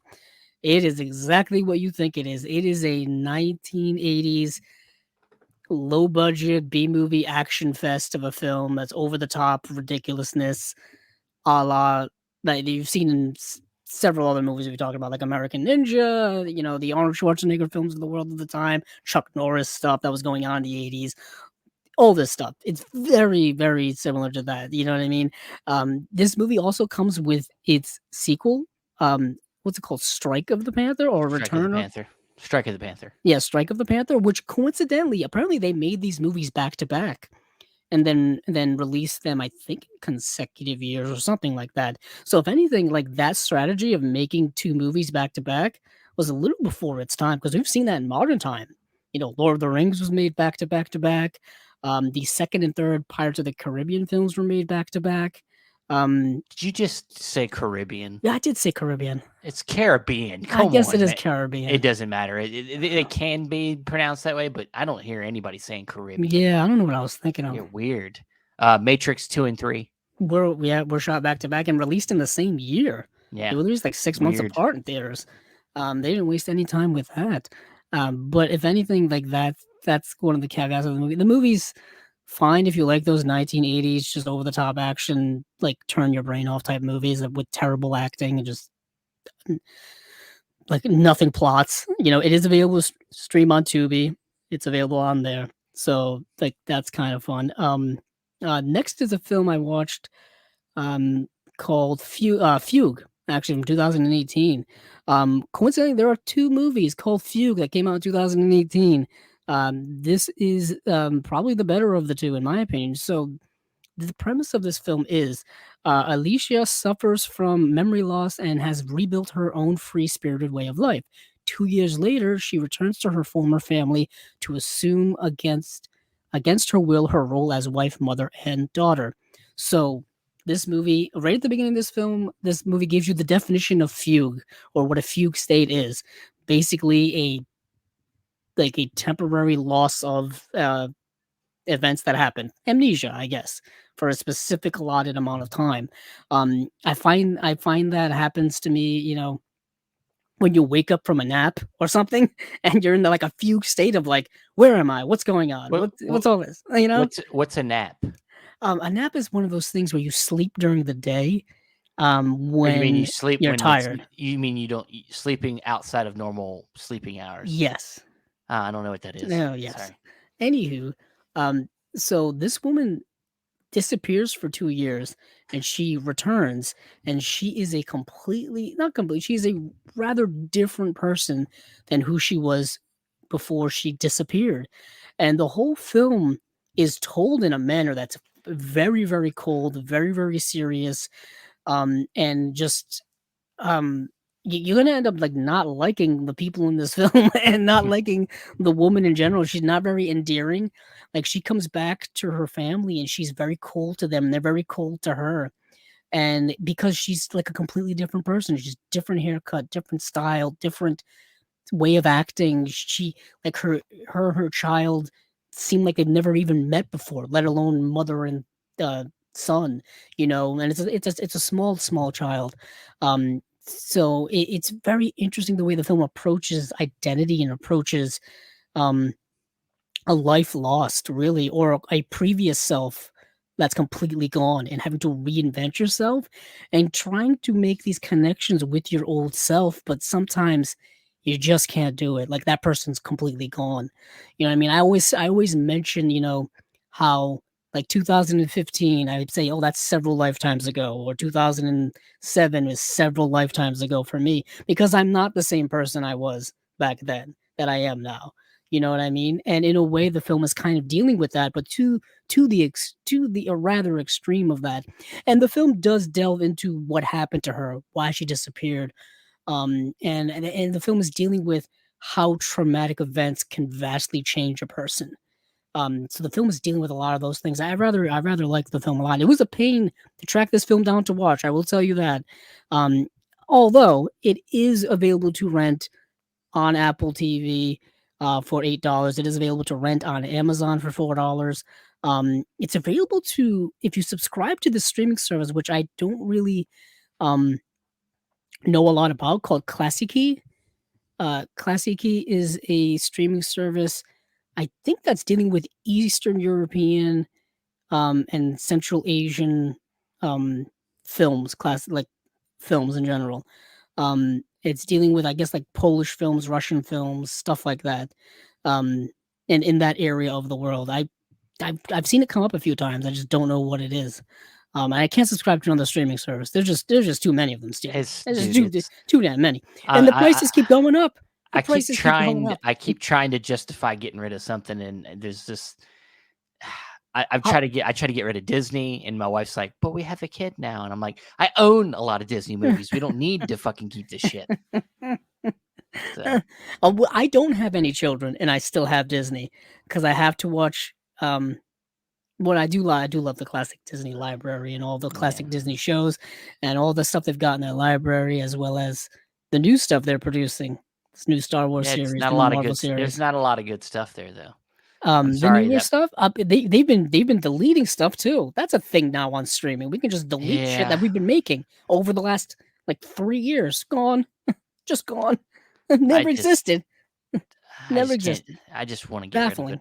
Yeah, Baffling. I feel you because every couple of months Netflix is raising their prices. Um, all these other companies, Peacock, Paramount Plus, raising their prices, and they sneakily do it. Like they only raise it by like $2 or $3.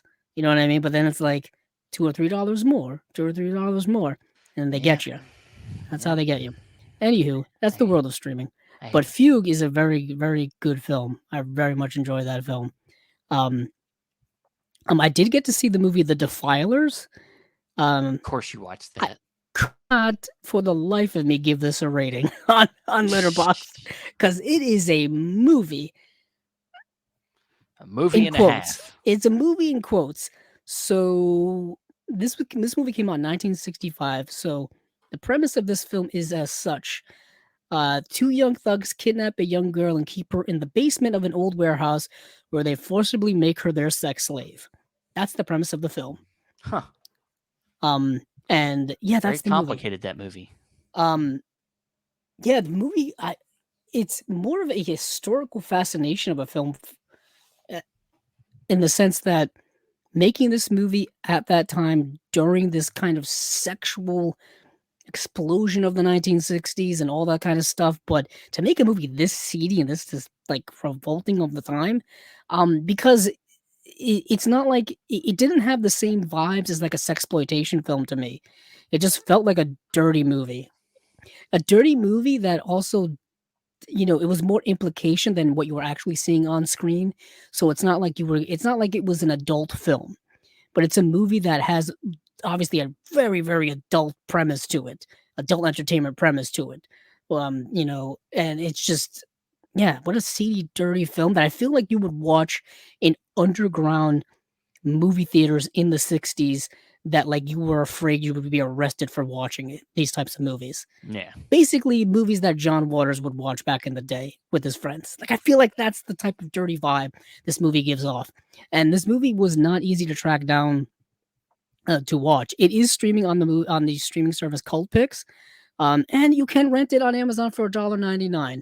But it's similar to other films that we've seen crop up here before. People have gone to great lengths to upload them on certain adult entertainment websites because people do random things like that. So they're available on there, as well. But yes, I didn't get to see the second film in this double feature, because I thought that one was enough. This movie came in at 69 minutes long, and I thought like that was enough. I've done That was my enough. part. I got Yeah. the gist. I got the vibe of the Yeah. movie that they're going with, pushing the envelope beyond the extreme, blowing up the envelope, really, really taking it. Um, yeah, it's not even a movie with a plot around it. You know what I mean? Like, it's not a Doris Wishman film. Doris Wishman films, while having overt sexuality in them, a lot of sexploitation stuff, pushing the envelope in terms of things that were being put on screen and stuff, at least some effort was being made in telling some type of story. You know what I mean? Doing something more with the medium than what this movie was trying to do. Basically, I'm saying spend your money on some of the Doris Wishman sets that are out Yeah. there than this, in my opinion. Um, some other things I wanted to talk about. I did get to see, The Hard Part Begins. I That was actually the first movie I watched, because I got to give love to the Canadian International Pictures guys, what they're doing with their work and stuff. Steven, I don't know if you got to see this film. I never have a chance to watch anything anymore. Okay. So Life of a parent and adult yes. person. So this is the 50th anniversary. I didn't really realize that until you said it. So this movie is about a veteran country singer musician named, Jim King. Um, yeah, veteran, and I believe this is a fictional story. I don't think it's based on a true story. I don't think it is. Um, but it's directed by Paul Lynch, who directed Prom Night. Um, Yeah, so this film is veteran country singer musician Jim King, has spent decades honing his craft, but he has yet to find success beyond the small town touring circuit. With a prominent record label circling his current band, King and Country, Jim may be on the brink of a professional breakthrough, but the rest of his life is in disarray, from a suicidal son and terminally ill friend, to a rocky romance with his bandmate Jenny. Um, and Jim's life is hard, and it's only getting harder. So basically, yeah, this movie's about this guy who's been just kind of a journeyman country music singer who hasn't really caught a big break, and he's still trying to search for that big break, but his life is a mess. You know what I mean? It really kind of just shows, like, not only what it takes to be a traveling, working musician and leading a band and stuff like that, but all of the turmoil that goes with that life and your own life in general. Like you said, like, he's having trouble with his son from an ex-marriage, from an old marriage he had. He's got trouble with his current relationship. He's got trouble with bandmates. He's getting trouble all around. And the movie kind of, shows all of that. So it's not quite a solid plot, but the movie keeps you engaged with all the crap that's going on in this guy's life. Um, yeah. Yeah, I'd recommend, honestly, anything put out by CIP. Like, all their stuff, at least from what we've seen covered so far, has been at least worth a watch. At Yeah. least worth a watch. Yeah, and this is coming with quite a few special features. Lengthy special features as well. A little lengthy, but yeah, this is a newly scanned, restored in 4K from the 16 millimeter. Yeah, it did look like it was made in a rough stock of, like, a 16 millimeter type softness and rough stock and stuff like that. So it's gonna look, if anything, it's gonna look really, really good, really good on this Blu-ray. So that's the stuff from CIP. Um, um, I did get to see also Hitman's Hero. Well, what was the alternate title to that, Steven? Alternate title to Hitman's Hero. Sensitive New Age Killer. Yes, that's the title it's under on Letterboxd. Which I guess is apropos. I like Hitman's Hero a little bit better because that's just a cooler title to me. So this is a film that is kind of another like low budgeted, yeah, action film. This is an action film that's definitely got a lot of influence from like the Hong Kong action films of the 1980s and was like, yeah, let's do that cool shit. Like, let's have guns that you never have to reload. Let's have like warehouse shootouts with all kinds of cool fight choreography or gun fu choreography and stuff like that before I guess gun fu was actually a thing. Let's do all of that cool stuff, but have none of the budget to really pull it off, but still be cool in doing that. So sensitive new age killer. So Paul, as a young boy, witnessed the notorious hitman, the Snake, kill few lowlifes, and since that moment, he has dedicated his life to cleaning up the streets of all evildoers.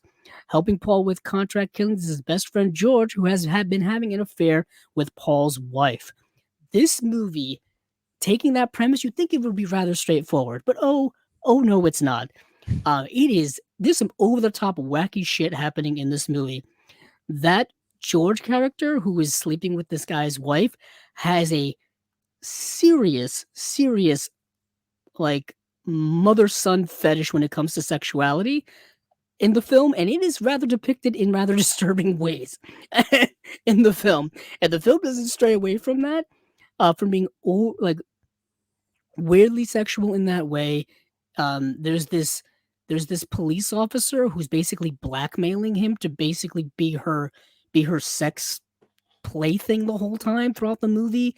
Weird shit's going on in it, but it's an interesting, engaging film and weird film from that perspective. And like I said, there's some action beats in this movie, and it someone on Letterboxd described it as kind of being in kinship with the movie The Hit, the Stephen Frears movie The Hit, I think. Hmm. And I was like, that's an interesting combination. But it's on that level, it's on that vibe of being that kind of street level of work, but with a few um odd eccentricities going on within the movie. I actually really enjoyed the movie. I don't ask me why. I can't quite explain it. It's an odd movie. But yeah, who's putting that out, Steven? I just wanted to make a mental note of who's putting this out. I believe it is Dark Star Pictures. Yes. Yes. We don't talk a lot about Dark Star Pictures stuff, I feel. But yeah, that's a rather interesting movie. Um, one movie I wanted to watch but didn't get a chance to see is the Deaf Crocodile film. Deaf Crocodile's putting out some of the most unique, interesting films that you can't really find to watch anywhere. When you do find it to watch, it doesn't have English subtitles, so you are Yeah. screwed if you don't know the language that it's in. But I wanted to check this out. And I unfortunately didn't get to. Um, yeah, What Doesn't Float, I believe, is a movie from 2023. This movie, I think, actually just came out or is about to come out in theaters. No, this isn't the movie that came out, but this movie was also something I couldn't find. We Kill for Love is the Hmm. movie that just came out recently. Um, so this movie I couldn't find.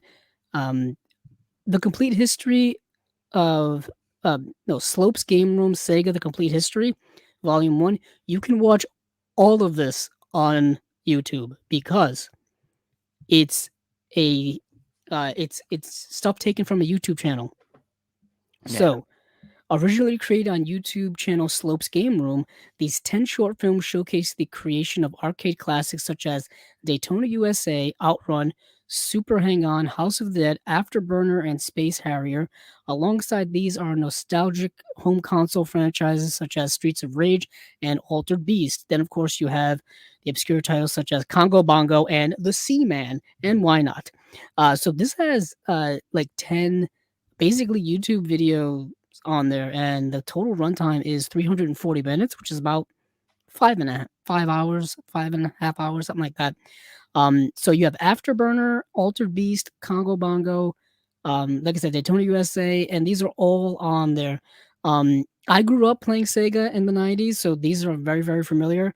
Streets of Rage was a gaming franchise that I played all three games of, and I've heard several years ago they were trying to make a Streets of Rage movie or TV series or something like that. I don't know how far they progressed in it, but they're always trying to turn video game franchises popular video games into movies, and they're not batting a very high average, Steven. Not batting No. a very high average when it comes to the good ones. Um, Damn unfortunate. You'd think someone would crack that code already. Well, there's always like any adaptation. If there's always this need to stick to what they think is the nostalgia that the people are going to want to go see it for, versus doing what needs to be done for the medium you're adapting it to. And Yeah, yeah, sometimes you can't. There's not a 1-to-1 adaptation and, ratio. and So sometimes yeah, and sometimes it just sometimes doesn't work. You just sometimes can't do it. the th- the thing doesn't really have you know, as much of a fan base as you think it does. Right. You There's know, yeah, obviously, um, the new Super Mario Brothers movie that just came out. Obviously, that movie made what over $1 billion, made tons of money because that franchise has been around for nearly 50 years, like 45 years or so. You know what I mean? So it's got that built-in fan base. If anything, I thought they would have made a Super Mario Brothers movie much, much sooner. I think that live action one that we've talked about a couple of times really scared away Nintendo from ever doing that again. And yeah. now they're like, yeah, let's make it animation and let's just really lean into nostalgia. Let's really do that. And the movie made $1 billion, but then you've got something that is a worldwide, a gigantic film, like a gigantic franchise like World of Warcraft. They made a World of Warcraft movie. It didn't do too well, at the box office, because that's a completely different type of video game, and It's you can't. open world, It's you know. open world. It's an RPG. You know what I mean. What really gets people into those types of video games is that the customization of it. They can do whatever they want. You know what Yeah. I mean? And you can't really do that with a movie. Things are kind of like pretty set in stone. I did like the Dungeons and Dragons movie that we just got with Chris Pine. I thought that was actually really really good, really really fun. That was actually great. Not a lot of people saw that at the movie theater, but it's kind of underrated. But yeah, like I was saying, like yeah, in the 90s, you had Nintendo, you had Sega. They were battling it out to who was the prominent console. I was fortunate enough to have both at the time. So that's a weird flex, I can guess. I can hold over Ah, people now ah, as an adult. yeah. I had a Sega Game Gear, and then I did have Super Nintendo, so I Yeah, guess I had both as well. I had a Sega Genesis, I had a Super Nintendo, I had a Game Gear, I had a Game Boy, had a Game Boy Color, Game Boy So you Mini. had fucking I had everything. We fucking get it. everything.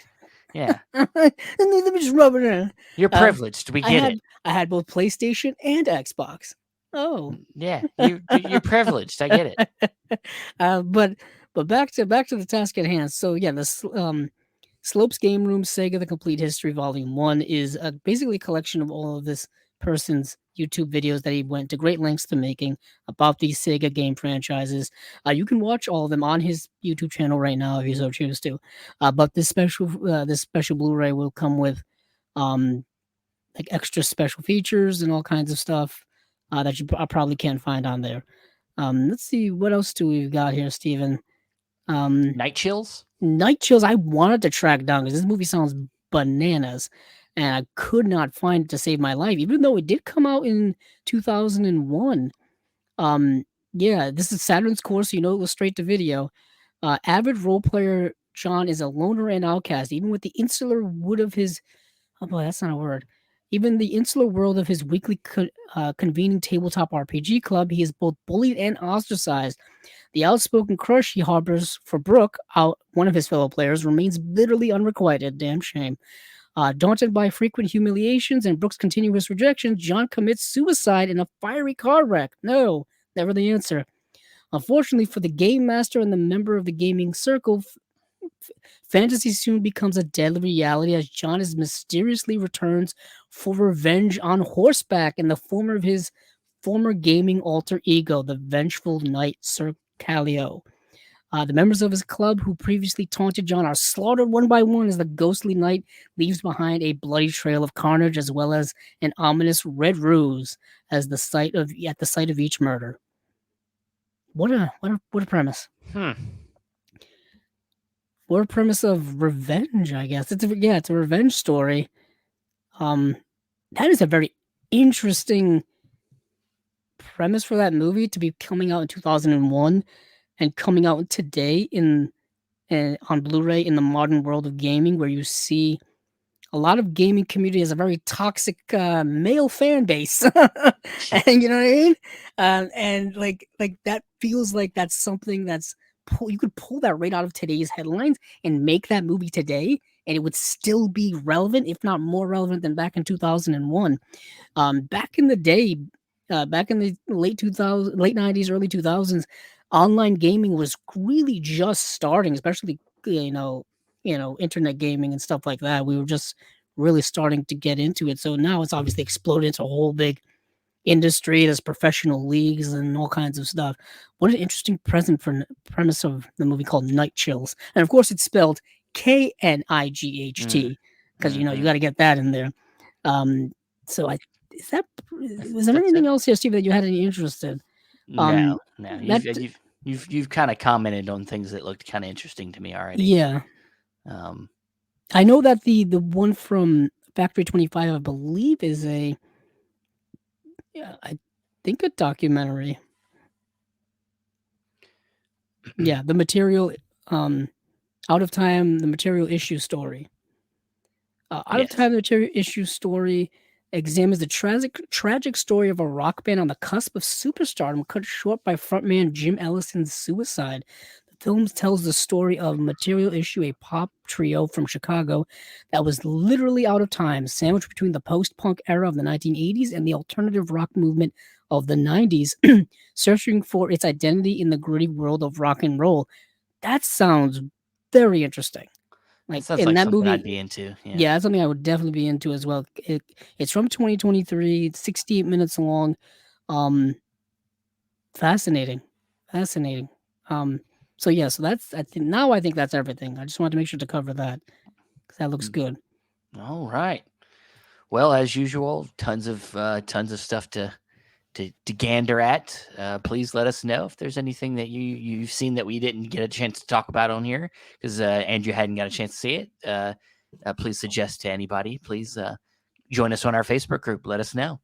But Andrew, where can you be found? You can find me on Twitter, or X as it's being called officially now, at Capzilla06, as well as our YouTube channel, Chasing Labels. And you can find me on Facebook, Stephen Billings, or at the other Chasing Labels pages, whether it's our Instagram or our X page. You can also find the audio for the podcast on Podbean, Apple Podcasts, Stitcher, Spotify, and other places. Thanks again for listening, and hey, keep on watching them movies. I know I will.